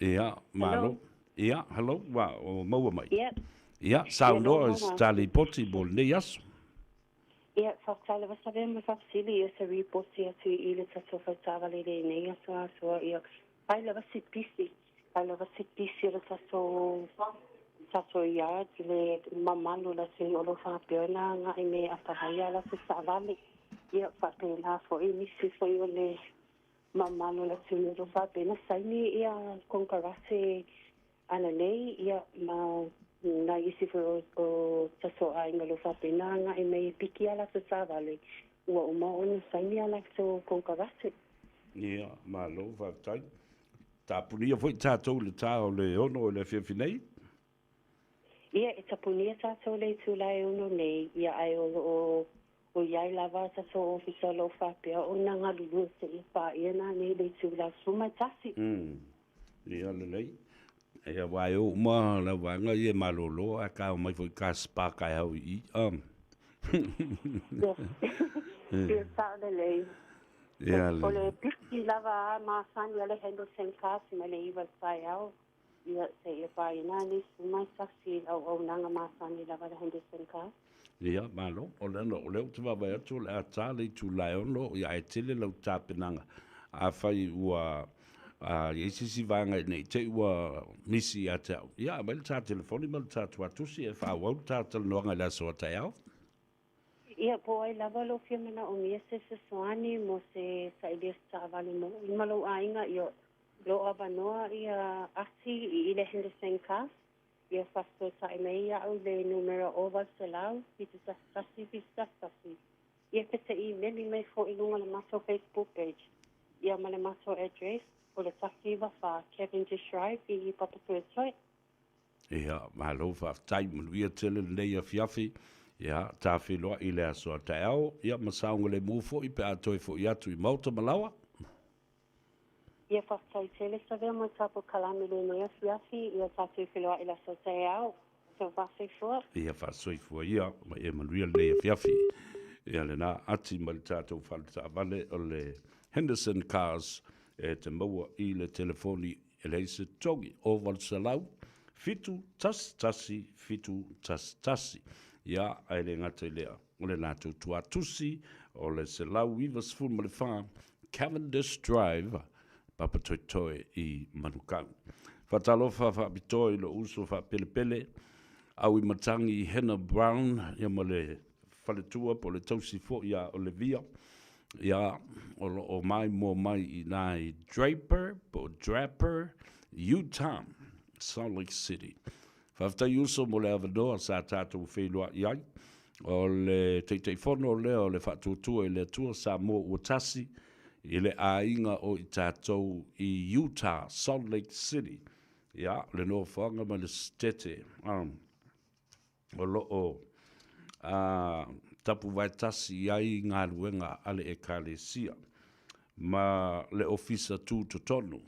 O le kālesia Yesu Keriso o le aupa ia o asu ngatai. O loo iai ma le perofeta. Ua atol se lauma le tasi tausanga o le fionga i le alii perofeta o le ekalesia Yesu Keriso laupa i o aso ngatai. Whaftai au matangi i le tulanga fo i sa tātou wheilua i ai le mauta o Samoa o lo o a fio ai le tupua ma le lao ai le fionga le li parimia le sunga ia honorable le laulia le mali atoa le uatea polota i vau fosi Schmidt ma le faletua ia i le pō le tātou whaamāwaenga wa le mous teimi tāte lulu lima ai, ia ma wha mawai atu ia te oe le uso.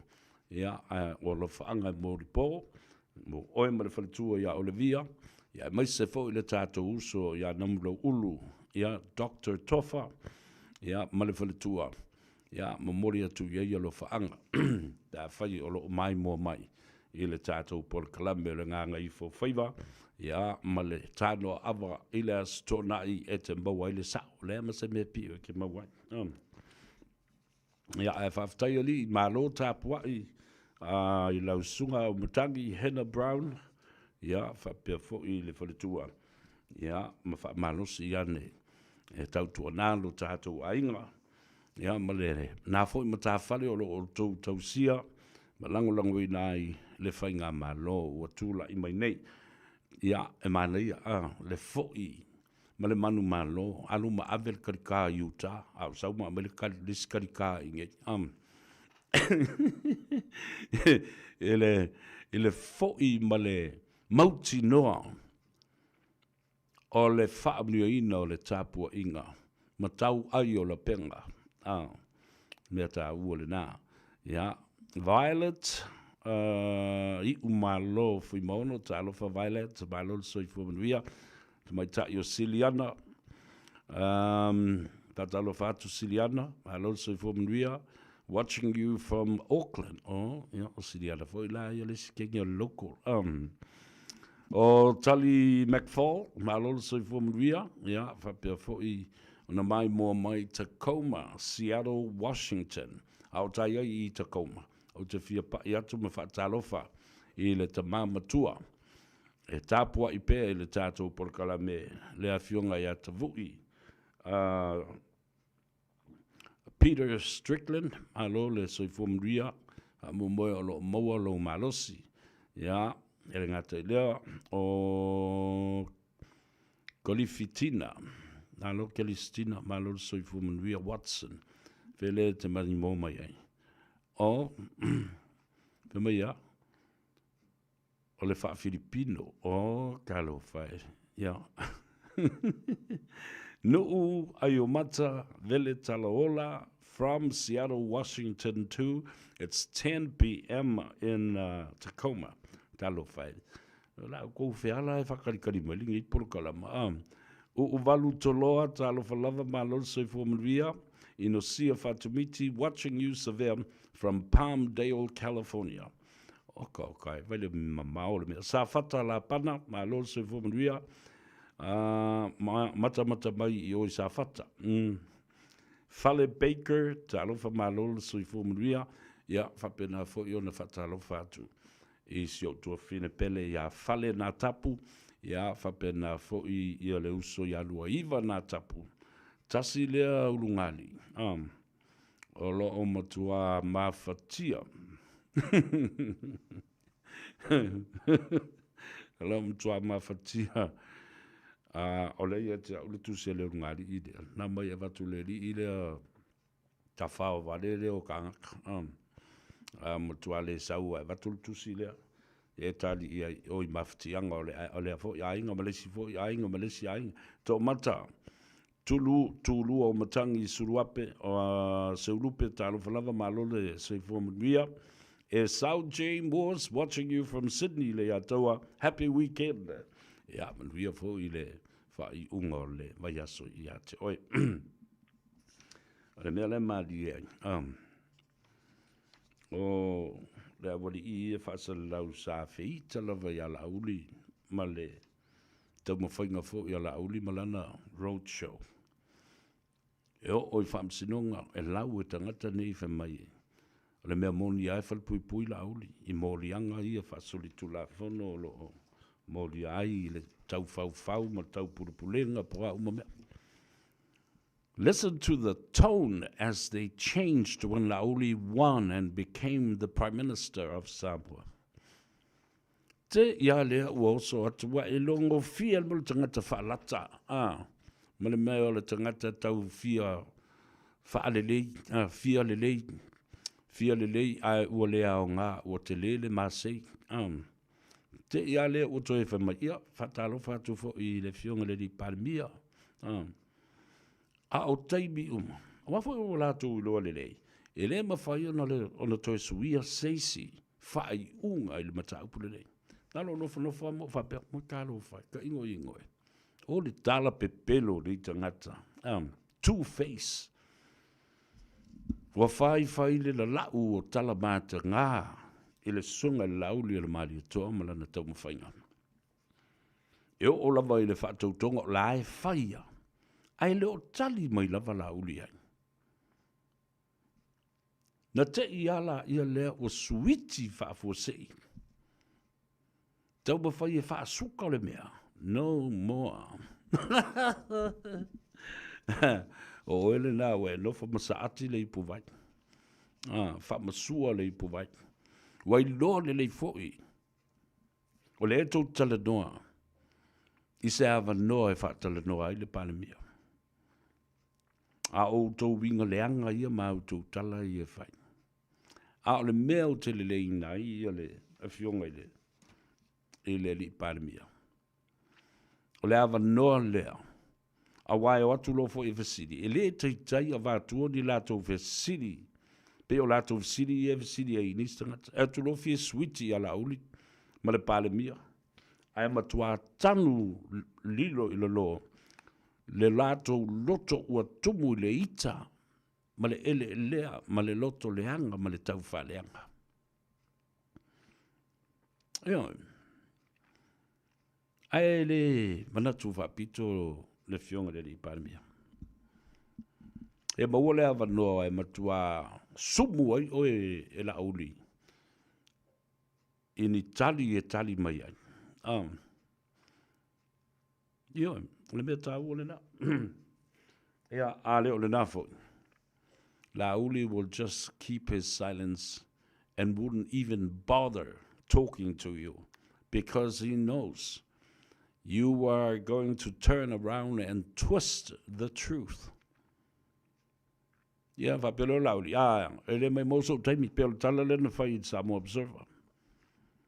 Le to mai moso taimi u te toi fia tala noa tua ia te utou. Langa tau te fai mea tala pelo. Ma se mau tau nofo. Tusi me se leo ni mea le nana u tala noa tua i. A le fai ala fa le leila u tau ngaluenga. Ua sa se sino koe wa ai ai. Fair enough. You know, fair enough. If you can't do your job properly, don't even bother coming to ask me or even asking for a chance to chat with me. Go find someone else. Alu atu lupe te alu yole ya mulipola. Ia o whakarangor kou kamalari. O le blue kona e whakarangor kou kamalari ma ka piri wha lewa pia.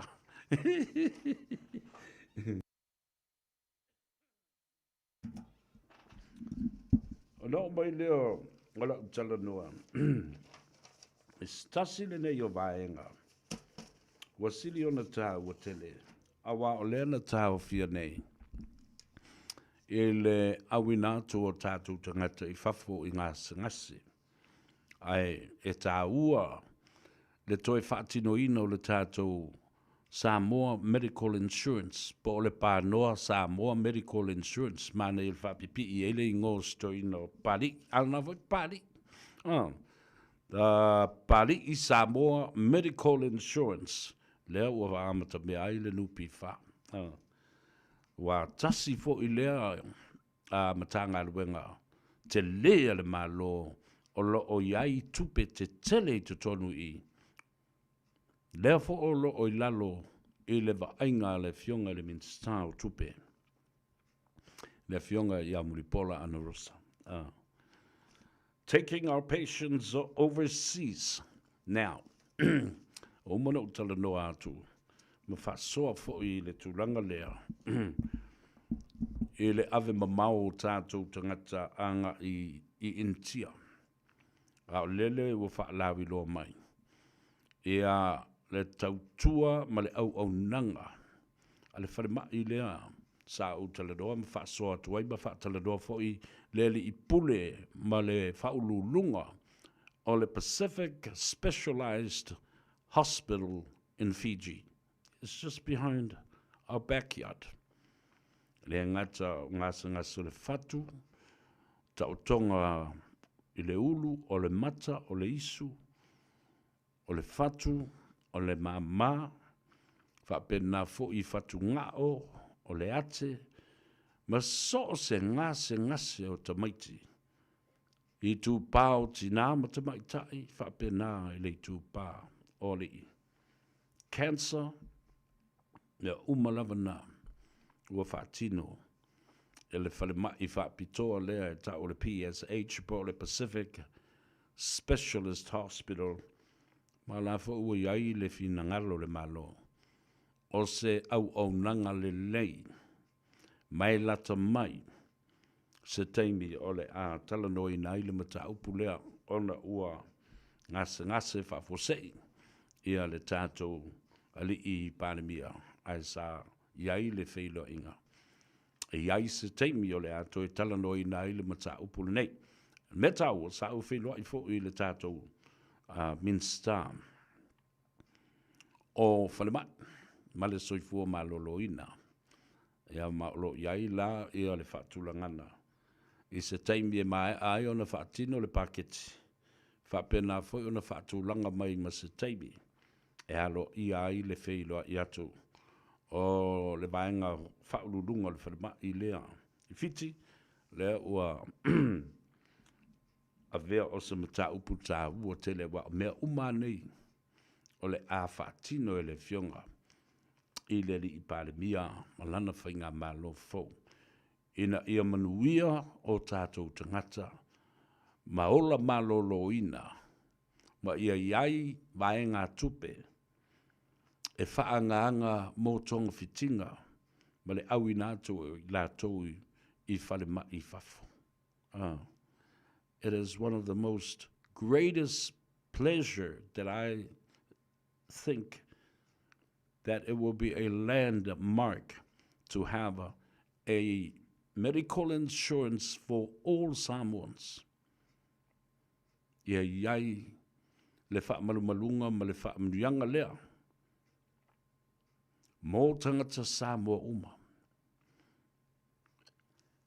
Le vaenga lea, na pasi e le kabineta atu le epa o vea ma palemia. Lea lava la ua uma na pasi le tulafono, ua nao se vaenga o le whaatino ina lo le tulafono.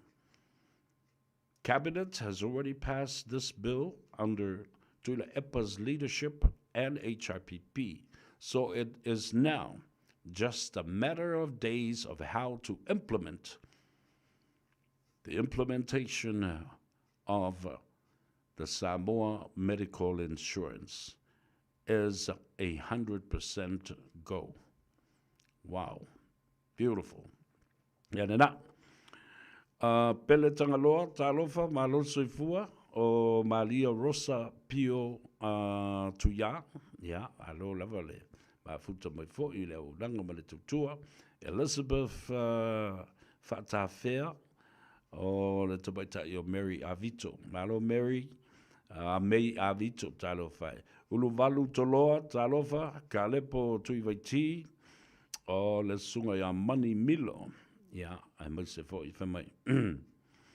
O ili si vaenga lea whawhawina tāni elu talofa lava, o JS se yuli alii, malo le soifua manuia.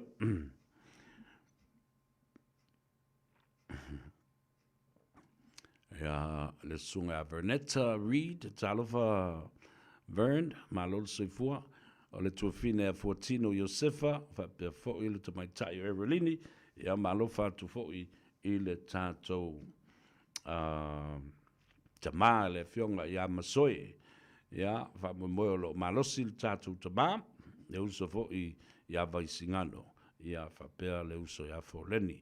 Timu ia i pai tele, whamai talofa sa vea, happy birthday. Ia rā koe whaifoi ngā aso whanga. Happy Friday and happy weekend to you. Watching your podcast from Riwa. Yeah, ole si voi la lea tabaitai. One local fan, always on our show, talofa lava. O LJ Sau, ngā loso i fumanuia. Ia whapea fo ia fuatino, whamai. Whamai fuatino. E mongi a o isa vea. Talo fatulu mo fono. Missy Potoa, talo lava, Malo, Malia, Rosa, ia, whamai o Alex Rose. Kalo whae. Kalo soi vumunria. E le tina o le matu, a inga leo te whaalonga atu ua le malo. Ia, ma ua. Wala au, iei le tua ma whaamanawa na ma ngā luenga. I la lo i kala estete, ia, vele nei awa noe. Mamoli e tuai wha ma whanwhananga, ma wha mai senga. Alofa moli po fo i mo le sunga, ia unga. Alex e kona fido ma le whalitua ma le ainga lii. Ia mo tātou ainga uma ina, le au Smith family, Schmidt family, unga family, the Lavea family, the Peseta ta Malilangi family. Ia ona o le tuua o le malo i le tātou tina. Ia ele mou mai i information na e na leo whaalongo o le tala le nā. Ia moli e tuai wha mai senga ma tātou sia. Ia manuia sauninga whaale ainga ma sauninga fo i muli i mapeau wha mawai mo le tātou tina. Smoking Joe, talova, familiar Smoking Joe. Oilelei, that's right. Alex Rose is the name of the Samoan son that threw that discus in the Japanese Athletic World Championship. So, congratulations to Alex Rose for a milestone and a record setting and putting Samoa on the map. Yeah, so bronze in the World Championship. My Smoking Joe. The moment the Manu Samoa Rugby Board is changed is when Manu Samoa will actually do really well in the World Cup stage.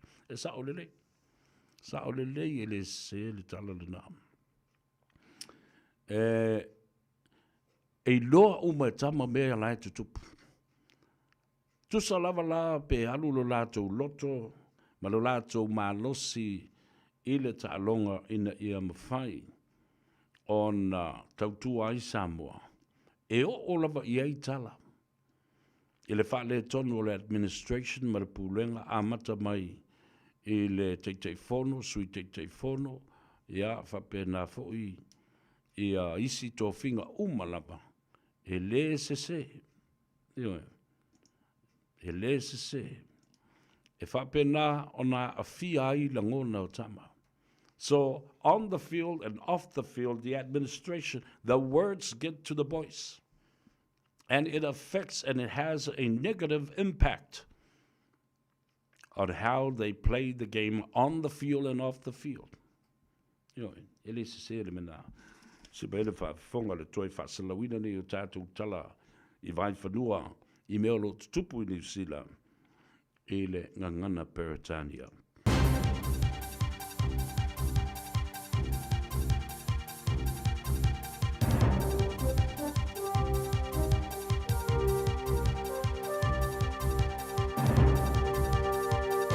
In this update, Sea Lord's looking at cutting 59 roles as it proposes changing its Nelson-based operations to seasonal instead of year-round. Under the proposal, its wet fish and byproduct factories and fresh fish trawler, the Thomas Harrison, would operate from May to September during the busy Hoki season. Scarlett Swetanovic has more. CEO Doug Paulin says Sealord was potentially facing a full shutdown of its fresh fish trawler and all land-based operations in Nelson. He says instead of doing that, the seasonal proposal means they're able to retain the majority of operations and the jobs associated with them. A decision's expected to be made mid-next month. The sister of a man who died in the Loafers Lodge fire was in tears as the verdict was delivered in the High Court at Wellington. 50-year-old Esarona Lalonga was found guilty of 5 counts of murder after 17 hours of jury deliberations. Renowned Wellington busker Mike Warlick, known as Mike the Juggler, was killed in the blaze. Speaking outside the court, Margaret Warlick thanked everyone for their support and spoke of Mike's legacy. I'm sorry that you've lost such a darling person in Wellington who meant so much to you all. Late enrolments aren't the reason for a slow election vote count. That's according to constitutional lawyer Graham Edgeler, who agrees with comments from the Electoral Commission that changes to voting rules won't speed up the process. The government's ending same-day enrolments and requiring people to enrol 13 days before polling day. But Edgeler says he believes it won't solve the delay. It's not just people enrolling late, it's people who are on the unpublished roll, or people who are in Auckland for work, but they normally live in Wellington. Because we say you can vote anywhere in the country, that's when we have to start doing a lot of those checks. Police say they knew Tom Phillips had firearms, was unlikely to surrender, and was prepared to put his children in harm's way. Today they've revealed more details about the manhunt for the Marakopa fugitive father. Detective Superintendent Ross Mackay says police never stopped trying to find Phillips and his children, and thousands of hours were dedicated to the search. That's news. I'm Adam Cooper. In sport, no question how important tomorrow's Bledisloe Cup Series opener against Australia is for the All Blacks stand-in skipper. Ardie Savia admits the Wallabies pose a serious threat to not only their 51-test undefeated run at Eden Park, but also to their quest to retain the Cup for a 23rd straight year. And losing it isn't an option. You don't want to be the team to lose it. So, that doesn't speak anything else. It means a lot. Logan Ulrich has just missed out on qualifying for the men's single sculls final by a second at the Rowing World Championships in Shanghai. The Kiwis finished fourth in his semi-final, and that only books his place in the B final. That's sport.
Alofa Samoa.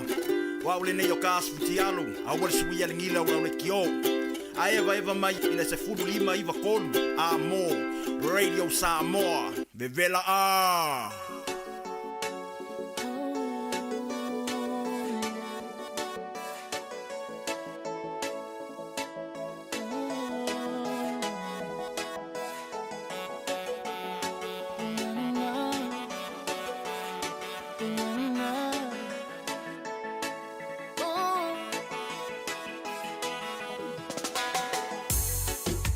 Suamali ole ola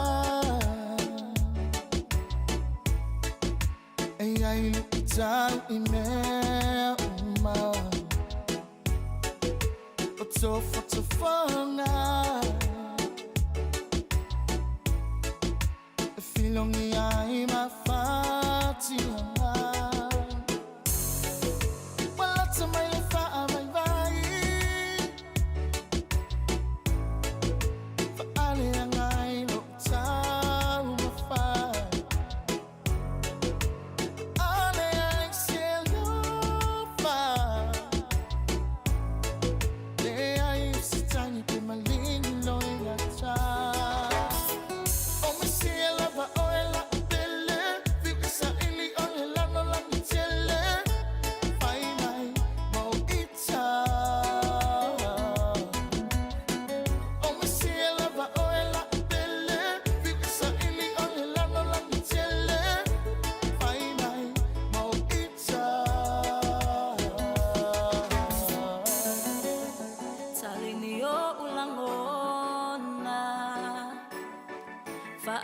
Tua na iyo umana onga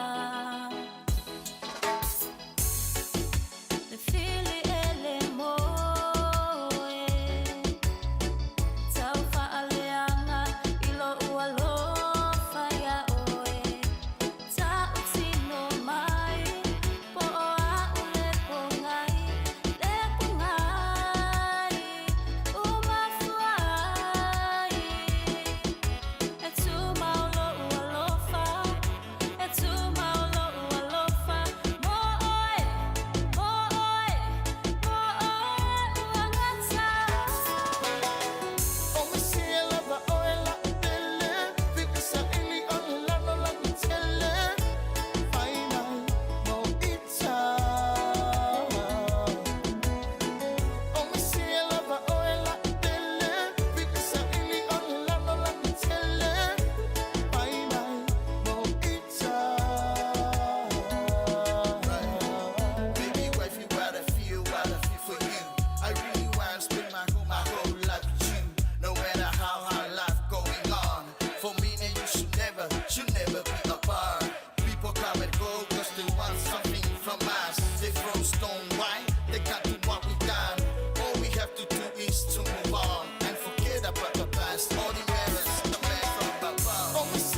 She be like fresh off the boat now. When competition better slow down. She got you suckers by the throats now. This is how it goes there. One shot, cause everybody forgot that we still up on the block now. And if I ain't gone, it ain't never gonna stop till I'm up in the box. And my cash be locked there. Top down, what you see is what you get. Miss J, just in case you forget. How could you not love her that much when you see the truth in her eyes? How could you touch her body once a wonderland and not touch her again? I'll take a chance to know. You know I'm talking about the way she can love. If you were her man, what you gonna do when you know that she's coming? She takes care of business. She's smart and she's sexy. Shawty, come and get me. Baby, you and me can get free. So young, so naturally brown. Get up for me, baby. I'm in the club with my lady. Girl, just wanna rock with you, rock with you, rock with you. Girl, just wanna rock with you, rock with you, rock with you. Girl, just wanna rock with you, rock with you, rock with you. Girl, just wanna rock with you. Miss J, just in case you forget. So nice, relaxed personality, type of girl you ain't seen in reality. Rocks up to the Ia, le da, o whawhiawhianga lava sui whiwhiloi e tāwalunga atuai le nei fo I vai aso. Ia, mai se fo I na ua ngā Gagaifo Faiva le atunu. Ma lo le ngā lulue, ma lo fo I le lava papale. Ia, o le teimi le nei, o le pisi o le awala. Ia, o le teimi fo I le nei e o Sofia ai. Ia, o e mau sofa ai e fo I ma o e satani. Ua e fia tau nuu le fale. Se teimi wha vave ma wha ananati. Ia ai tupu oi wha lave lave.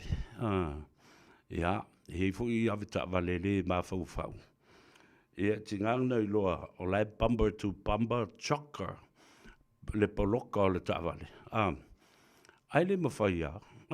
Ia o ale mea le nai tupu oi, ia le meo maase. Ia vo le ma me meo fusu anga I lunga le awala. Ai va ai lai se ave ta vale wha vale mai wha pena. Ia malie. Ia e ono sai ma lava papale. Tu ava noa iai, o wale mea moni a. Ia na fusu anga me fai e. Wa lava le vale e tasi lungo le awala. Fatalo fa pitoa I le uso ia timo le au pepe, mai na I le pitonu o heronia. I mangele, ia, fa pena fo I le ainga, ba fa penu ia toa le sapati, le kale si a sofitu, o le ua amata le teimi le nei na ua mangoto le la, ia, la to uma fo o lo anga ia tu. Fa mamalu le foi sapati o le foi tapu inga ya maluia li le fai unga le vai aso ya male tou sapati wa anga ia tu yai fa malulu atu foi o le foi statu por kalame o emal tu la fono ile so ina ua tu ngia foi ia le fionga le li satini le li malu le malo le sunga ia tu manuvao siki asu fa mo o lo mo lo na malo si ia ma fa maluia tu ai foi ai uanga e fa malu lana sapati e le nei foi au uli no mai leo la u tala noa i le mata upulea lea o lo o a fia i nei ia Israelu ia ma le pomu ino to ngata fa tupu fa le lave foi le ta uo le Hamas I Palestina I Gaza Strip o lea la o le fono lea sa foi nei I New York. Te lo le i al no whanga na whaatino I le fono. O ai nasa o asiasi I ai. Ma tapu e ata I luma fo I o le no whanga. The United Nations Dome. Ia. O le o sau no ai Donald Trump. O le mea le o le climate change. It's a hoax. I re o se mea mo I le nā mea. Ai na matua tali te I ai nisi atu nuu e to se lau. O lai lo le lea Donald Trump. Masila fia Donald Trump. E moni a le mea lea ta o le climate change. Masuinga le talo le tau I lea tunu ma lea tunu. O na o le wha lenga ina o le ozone layer. Po le afu fo I lea o le tatou lalolangi. O na ua tele le kasa o ona o lo alu iai. O na o le susulu ina. O le tele o minerale fa pena fo I le mea lea o le swau. I fale ngausi mea, fale ngausi o loa, lo whao nā I le swau, I teibi uma ma teibi uma. Wa ua manifi ai ia le afu o le osone. Ia po o le afu fo i lele o le anga, o le langi. O le sisile me wo i su e ngā a scientist. Ma o le mea fo lale na ua mafu ai o na vave mangoto o na ua liu vai, ma liu vai ia mea maunga aisa fo i e. Ia ma mangoto i fo le sami, mātili e o na si i lunga le mawalunga o le suasami. Ia, ma o lo a fie le Pasifika. A wā a o ina lolo vaia ia isi atu motu o le Pasifika. Le fo iai ia le popolenga. Ne i mangoto i fo le tele o tamai motu nei. Ia peila o tamai motu o toke lau o la lotonga. O ni we. Ma isi tamai motu i o le Pasifika. Ia lefa by Donald Trump. This is a hoax. Ili sa ona na mea o le climate change. O la e tilo i elita malo. Ai musu e whaalu o ini tupe a Amerika. E fesosoni i malo matu nuu matu motu o le Pasifika ma le Karipiane. O lo o a fia ai ia le soifua o tangata o lo nofo malana ai. I ia motu la iti o la langi ma le Pasifika. O le mata upula le tau i le vau Israelu ma lau whatupu whaalave leo o le Hamas. Umana o tangata e tu. Se lau monu tupu atu motu atu nuu o lātou si lima ina ia whaia se awala fo ia. Ai leo mana o iei Amerika. Whapena fo ia le malo Israelu. E mana o se i ta pomu umo tangata ia. Lau whatupu whaalave ia e ta ua ne o le Hamas. O lo o lātou pūlea le malo Palestina. Le teimi le nei. Ia, o Samoa. E le i whaia se palota Samoa. Samoa abstained from voting against the United Nations resolution to end the war of Israel and the Hamas in Palestine. Ia, tātou no whanofo mata pe iei o wau lea stofi na sei bawai atu nei lena o tā uai fo tātou porkalame. E tusa ma le ono piliona tā la, sa tupe watu i nātou Amerika whatasi ai mani wa lele tau, o tane tau, o mea tau whaatonu tonu, o drones ma mea uma e whasosoani ai i le nuu o le atua. Ia. Māria fo i le nuu o le atua. O le nuu o le atua. Ma o le atua fo i le na e tasi. Lea o lo whaatuatua i ei Samoa, ma whaavai ei Samoa. Ia lea ua alia e mai fo i manisi fi naunga. Ia ma le te o nisi tangata i le fionga le li pāremia whiriwhiria. Le sunga ia Honorable Prime Minister la ulu ana maari atoa. Palota i vao Fosi Schmidt. Whai mai, e le ise mea o le alai o na tātou whaongaina le atua o Israelu. E whai mo tātou atua. Aina paufo i leo le nuu, ma le malo, o lo tūsi e tutolu o le awhionga pa ia le atua. E tatau o na tatalo mo le nuu o le atua o Israelu. E whaamanuia ia Israelu. O le atua o Iakopo, o le atua o Isaako, o le atua o Aperamo, o le atua o Israel, o le atua fo i o Samoa, o le nuu o le atua. Ia, tāti atula ia le au le malmalama, i le wha winga ina o le mata upusili e winga, i le ingoa, o le nuu o le atua. Ma le atua o Samoa. O le aso tai au, o le a whaia i le taalonga, i le wā o le au le olpelekia New Zealand. Ia ma le au se talia, the Wallabies versus the All Blacks tomorrow, captained by one of Samoa's favorite sons, Artie Savea.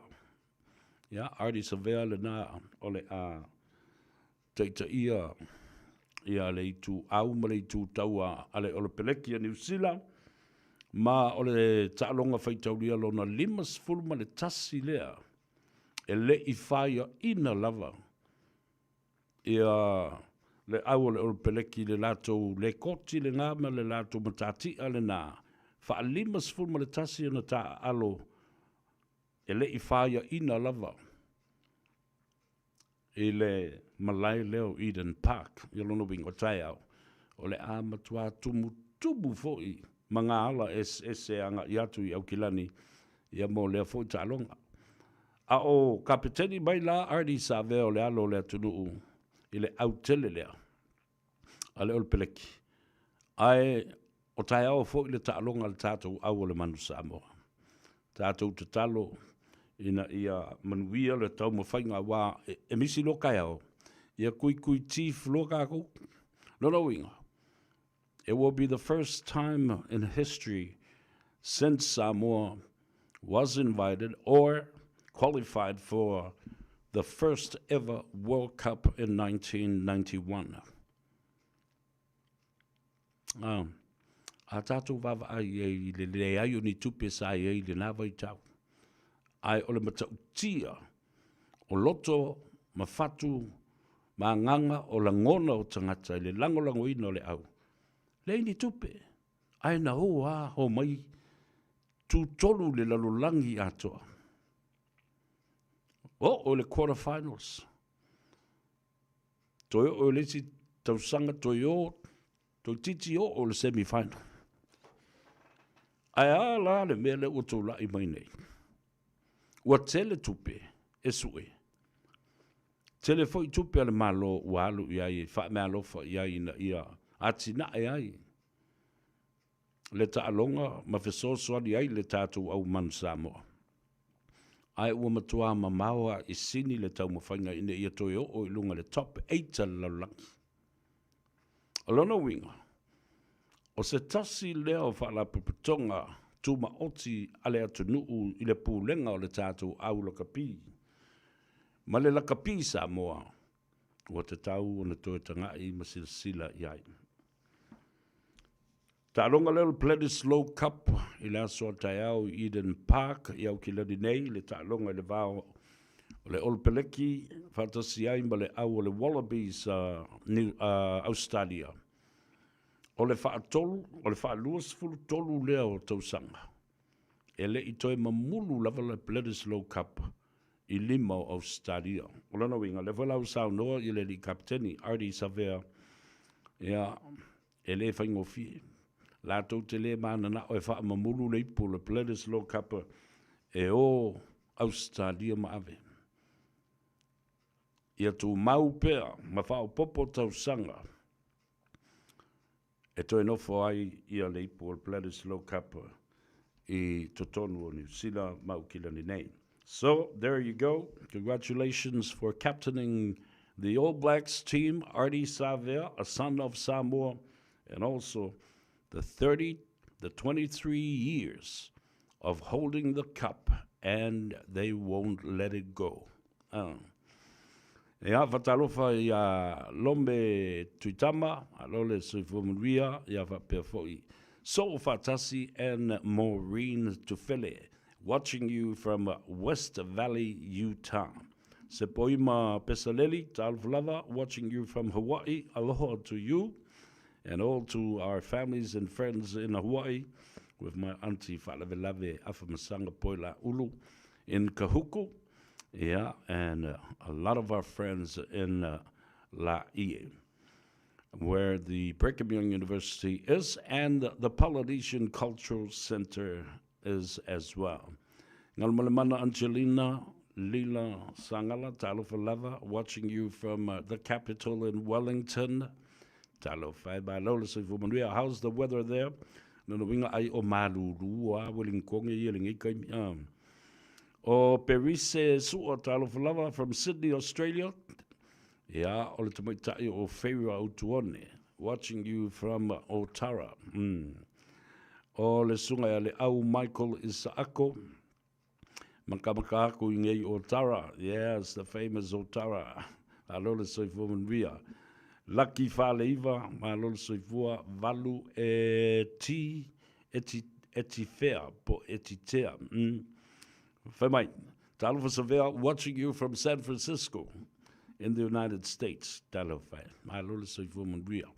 Ia o le ulua I o malo asiata, talo whalava, mafuta atu I whea. TT Tree, Northern Territory, talo whae, na lole soifua manuia, Australia. Whawhetai whalava, matamata atu Indonesia, o Tula I Savoi, o I le motu I Tuila Manua, Fatima, talo whalava, ia whapea fo I Raupena Pesefea, o Lau I Ula, talofa Lau I Ula Olsen, watching you from Sweden. Lau I Ula, whamemoi lo manuia oe masiu tau hainga. Ia, whapea fo I Lita a Perila, ka lepo tui viti, ti mata tusa, ia, Halo, aftai, tufal tātou por kalame I nei, mwhai fo I ona maua le awanoa. Ia, e mai mua mai ia le to tele, and leave me a comment because I love reading your comments.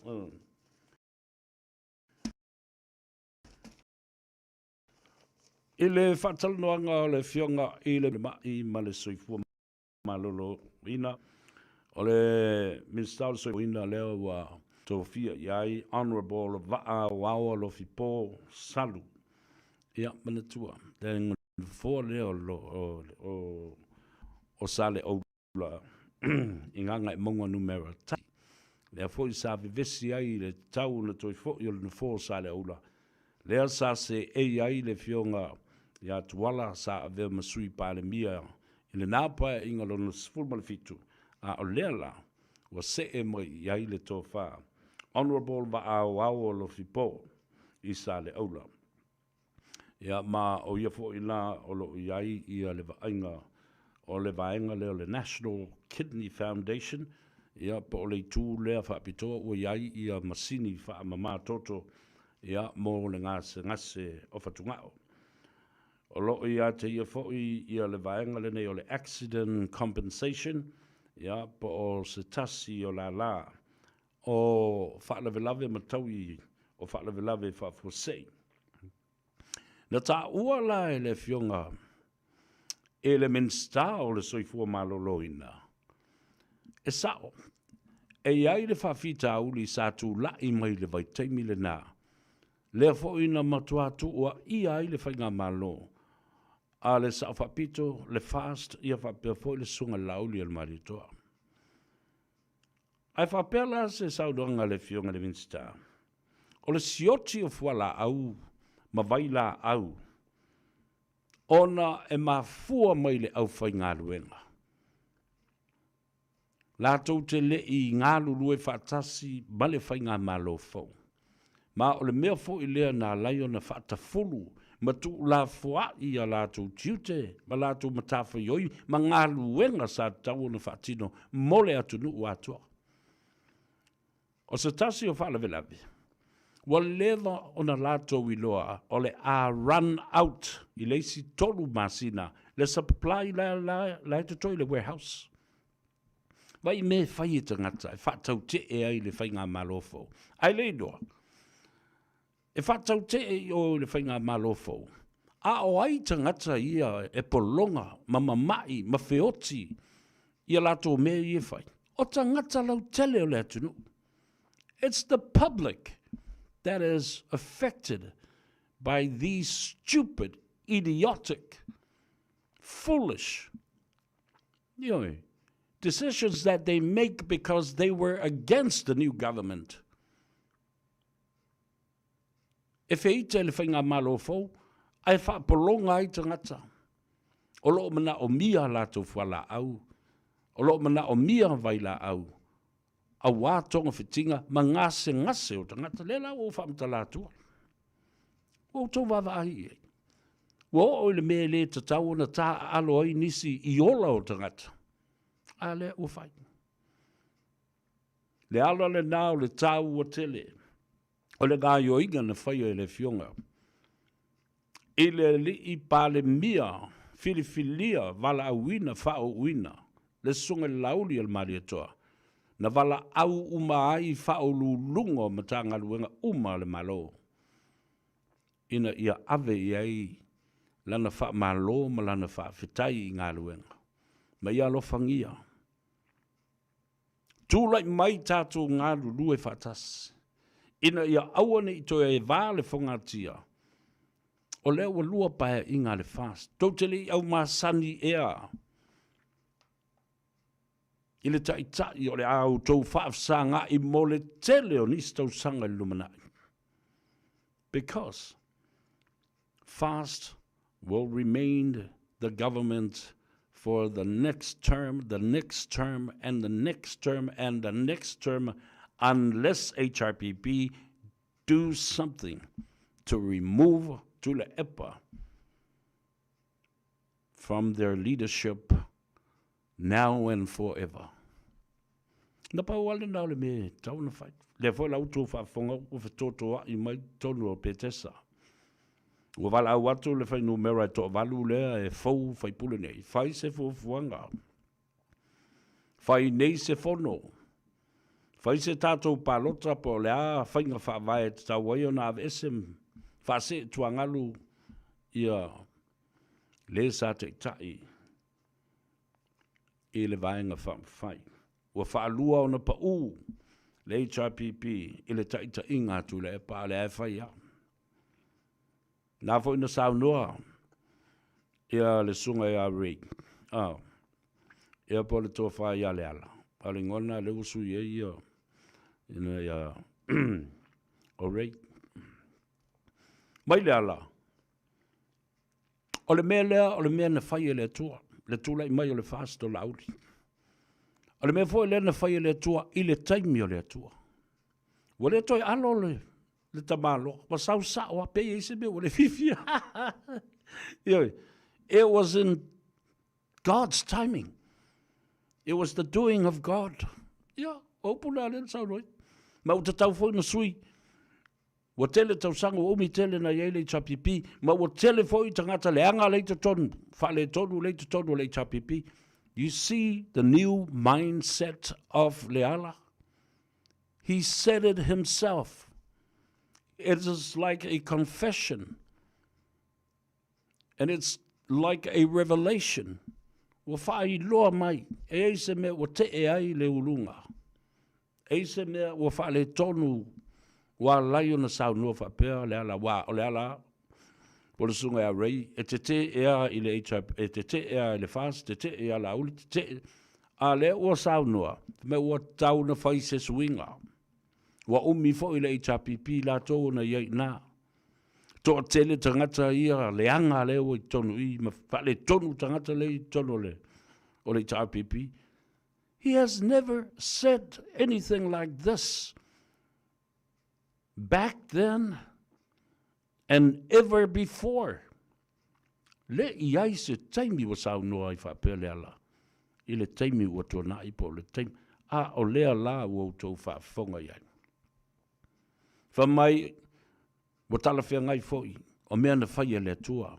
Le whaia ina ma le pau whaalua o le HRPP. Wa whasilingia le teita inga. Whamai le tala le ala. O le mea lea, o tupu, o le mea o whai le atua. Ina ia whai maa o inga. Oi lea oi. Lua, ia whai ma moe fau e tupu mai. Tolu, ina ia whai o se amatanga fau. So there you go, ladies and gentlemen. Ai le o se tangata lea na sao noa whapea. O le whailau tusi e iei lolo to whinga I to tonu. O le whaafale tui. Ma le vaenga whaafai.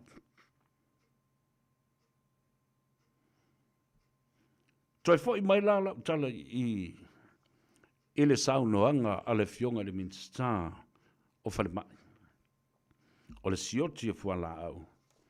Ma fua me le au whaingaluenga. E whaatau te e le tula i mai o le fast le lua awhi ma le tas. Ai tā ngofi e whai whaatino mene. Ai a fia ai le soifua o tangata. Lau tele o le atunu. E mana o mia lato fuala au. E mana o mia lato vaila au. Mo lato soifua maloloina. Mao lato ngase. Tuai ona whai ma ave le lato oka. O le au whai ngā ruenga le whare mai pa u iai le mea lea wa lato i loa le system e tau na whai. E tolu masina loa pe toi ono masina le sapalai le toi le warehouse ta tau loa o na ave loa ma le oka. Place the other order.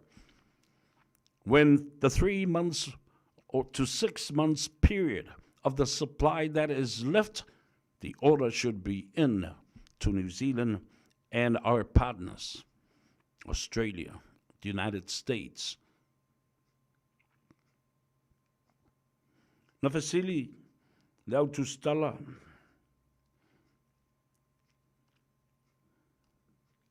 o le ala al whawhitauri. Al whawhitauri o tangata whaingaruenga. Le alis whawhitauri na tulai mai nā. O ala whaala tua o whainga whaasoli tula whono. E o mai lori a isi tangata. Ma taa vale ma van. O mai lau whala au mai le warehouse sa tatau na whai ma whaanganga mo le whale tala vai. Ale whale mai. Ale atu nuu. Ai o ma ave ma ngā oi mene. Ngā oi whala au. Na sapalaina a mai mo le tausanga a toa. Au a vave na pa ui lalo le tolu masina. Tuaila ia na avele oka. Ai e mana na o tangata ia sa ngafa ma mene ia vave na whioti o tātou tangata ma tutua. O tau se sila le. O le mele tau le fasio tangata. Ia. O le tala sa o le tala le nā. E whai o le le bana na o e ngā lulu e whaatasi ma le malo fau. Ai whai e tu ai ngā nei whapea. Ia, awa a avele tātou oka mo le supply. Ia sau i New Zealand, alu i Australia, po Amerika, po Fiji. E umi fo i se taimi e whaatalitali ai. Ai sea, langa e tatau na iai tangata to mai whaapitoa siaki le quality o fuala au mawaila au nei, la momoli atu i Samoa, ina ia mautinoa, e le mamai ma whioti ai o tātou tangata. E umi le taimi. Wai loa le le au whaingalue ngā alwharemai. Le system e tatau na sāva vali ai, alale me le whai. Lea la o i vaenga whaasoli tu la whono. E whaita le mā lo, ai musu e wheo lātou tiute, ma lātou matawha ioi o le oka ina lea o whalau. Mawaila au. A o mea i e tutoi e whaasoi le atunu, e o mai le pō ngā oi atu. E o mai lori ma van ma mea whapena, ta la upusa, ma o ma ave, la mena le whai ai, oi, e sao. Lea na maua lisi awari. Awa watali tonu, o pusa whala au painkillers, panadols, aspirin.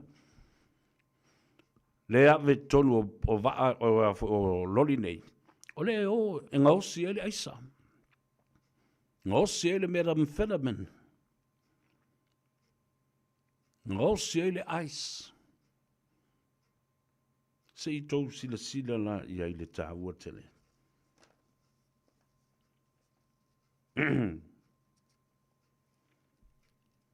A o le taimi fo i whai ele oka. E tau whaatali i o le ofisa o le malwhalapu putonga o le Tenders Board Office. Tasi ale nei mea o. Kua iu, ingo. Tulau le whaafonga le atunu. O le whaafonga mai le fionga le deli, e palmia ma. Ma le tōtele o sui whaipule ma le kāpeneta, ma i la tau ia o filifilia le kāpeneta o le whainga malafonga. Tau tasi lea, ma tā ngā luenga ma lea ofisa ma le whalapu putonga, e ta tau o na whaia iai se suenga ma se fuafuanga. The Tenders Board. O i e ave uma iai ngā luenga. E whaasoa mai ai, ma whai e tu iai peti petinga. A tangata, o oka mata ngā luenga. O le umi o na whaatalitali. A le iai le tangata e tō tasi pe misi se tō lua, e le mawhai o na maua se quorum, e whaatino ai se whono ina ia maua se whai unga whaavave vave. An urgent resolution to fix a problem. Have a look at this tenders board. Tele, pi o i foi. Sa ngā lurue e is tangata. E le anga lato wambio. Lato te ave kon kalate i tū langa whaalatua ini pisi nisi, mani kon kalate, mani tangata lato te iloa a wā e maua mai e lato tupe. E watu il kon kalate. Talia lau tender po lau bid. Watu o siri lunga ma le 2 miliona pe tonu alui o. Ai mi milo ane i e tua. Tala siaki il tangata lai o na i ngā luenga le ua wha manu i nai. Maua le tupe il tangata le ngā lua tender sport. Ma fau whaunga nā. Lale me ua ave i kon kalate isi. Ai le whawhanga pisi nisi. The local business owners and business owners of contractors. Lau whai awala, lau whau whale, lau whai mōri. O i, e alu uma iai, peti petinga, ma o la tau whai nei e whasoso ina. Ia ngā luenga ma tupe nai, tai fia se lau miliona iai. Lea la, lea watu le oka lea le whare mai. Ai watu foi o nofo e lunga le kesi le tenders order board, le tenders board. Le whata tali, e uma na approve mai la tau, ma wha mauni a mai le siaki. So the money was never a problem. Ele iai ma se whaafi tā uli tau tupe, wala na mana o te tu vai lua le mta upule nei. Langa ele marie. Langa sau pese atu ai foi. Ana le sau la, le min staff fau lea. Tasi lau mea sao fau a le ua whai wa awao, Honourable Minister. Mai wa awao, tele tupe. Money was never a problem to pay for the supply of medicine. A wa mio tangata ia na ngā lulu i le mea lea. Delay tactics to kill who? The public of Samoa. Ta ino inoi nei tangata, mo i alau tala. Ma lato me fai a oi fai le atunu ma olo tangata. Nga le lau mau atu. E mo musu e oka vave ia whala au. Ai o mai ngā au i atu whala au i atu toi mo le supply mo le tolu masina. E ave fai o lato wivi, whaatau. Ma ave e mix e fai ai me o le aisa ma isi. Whala au whaasaina, wale anga i ulu o tangata. Ia, tawalunga atu le tātou polkalambe. I le whaafotupu. Whatalofa atu la wafionga. Na whale anga fulu i ai le motu. La wafionga le presidente o le senate. Lau fionga tua olo ma nei a fruen o malfaltua ia pai whapea foi le fitelenga ia le musu ma nei a junior ia whapea foi ia le to o tau ave te mori tai o le fionga i le tua olo ma nei a fruen sa ova vai atu o whatino le whaafotupu a le fionga ia papatua lupe whaalele whai mātua. Ia, whaatasi ma le tausi ia Blanchi, whaalua Freuen o stasi leo a whine ole. Ai tuto to oi tua olo, ele asu whareile na se ima vai atu nei. O loi whaalolonga i whaiwhe au. Tula i lo tua olo, whamai lo tua olo. Ea, tāpua i mai, se i o walu mua i le langi. E ave le whaaloalo i le au whainga luenga le atua. Le anga o i la tau nei na manuia ai Faiva le nei aso. A uma, o na uto e fo i mai le i le lalolangi. Ia te o tau le au fia whai mea, ma le au whao mea, ma le au mata pea pea, ma le au sa ili vi inga i le lalolangi le nei.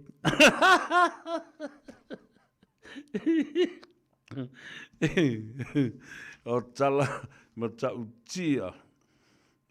Tala ma tau tia le tamalo. Ai tu sa o lele. Wa toi wha manatu mai ai a tia ua tua olo. Le taimi fo i lea o wha no anga ma le mawhatio le loto i le vava ai atu i le fale wha masino i le leina whaife au mo lātou la ei papae o tai tasi. Ma tō wala au i te tonu o le mautafono e tū lai luma o le wha masino le lalolangi. Ai whao mea le whaife au. Whao mea le langi. I le tai ma whai o na whaangaloina i a tau. O whaanoa no anga le na. Ea, a le na tūlai mai la uli ma fia me, ma le fast, le luafe, ma le lufu tasi. Ma toi wha foi mea le langi. Wha foi mea whaife au. Wha foi mea tō tino a le tua. Sa mo mori tangata ese, na mauma i tātou. Pawhetai na ua ave ese ma solipala malata maile au ile mea na li ai ma lele i ai le nā tūla whono. E wha sala i whaife au. Wha sa tauro whaife au. Whao tupe a whaife au. O tupe na watu mo le tua. Lea la, ua la tū wha oa ai ma mea le tua. Lea la usa o i tua o. A umana o saule i lalo langi, i le lalo langi. Se i whaafsanga i ma o tau nei o le au whao mea, ma le au fia whai mea. Ma le au sa ili vi inga. O mea e whai le lalo langi nei. Lofa mai le tua vai loa tusa so tātou manuia. Tātou whei loa i fo i le aso a tai au. Ui mangalo se leo i peo upo e whai i le awa nei sale murianga. Whafoi mai upo le i atou sa vea. Se ave kai la ukanga mea. A ia manuia ngā ruenga le sifi pō. Ia fo i malo longo le nei whai ungo le vai aso. Tātou to e whei loa i. Pea o ina lui le tātou au angatonu le aso a tai au. A wā. Le atau a savea sa yuli male angatonu o le tānoa awa e te maua i le sao. Tāpani ipu mamori ipu o le tai au. Ia, tau mafa se awa i le tāpua inga ale atunu.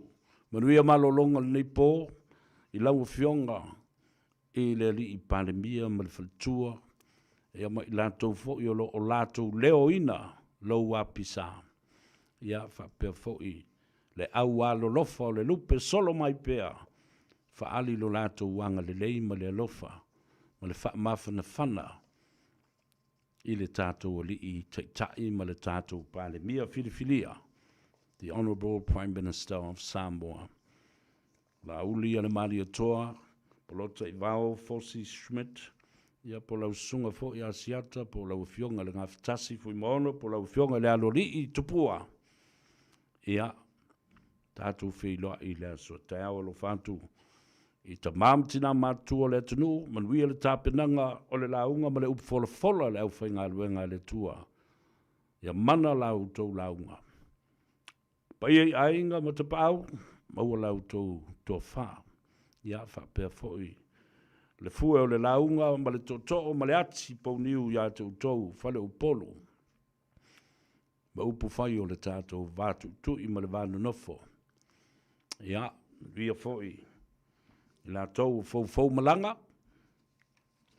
Ina ia whaatafa i le tua ni au vale mani pe au langa vale i le whainga malanga ina ia tau nuu ma le manuia. Whaafusia le malosi o le tātou li i teitai.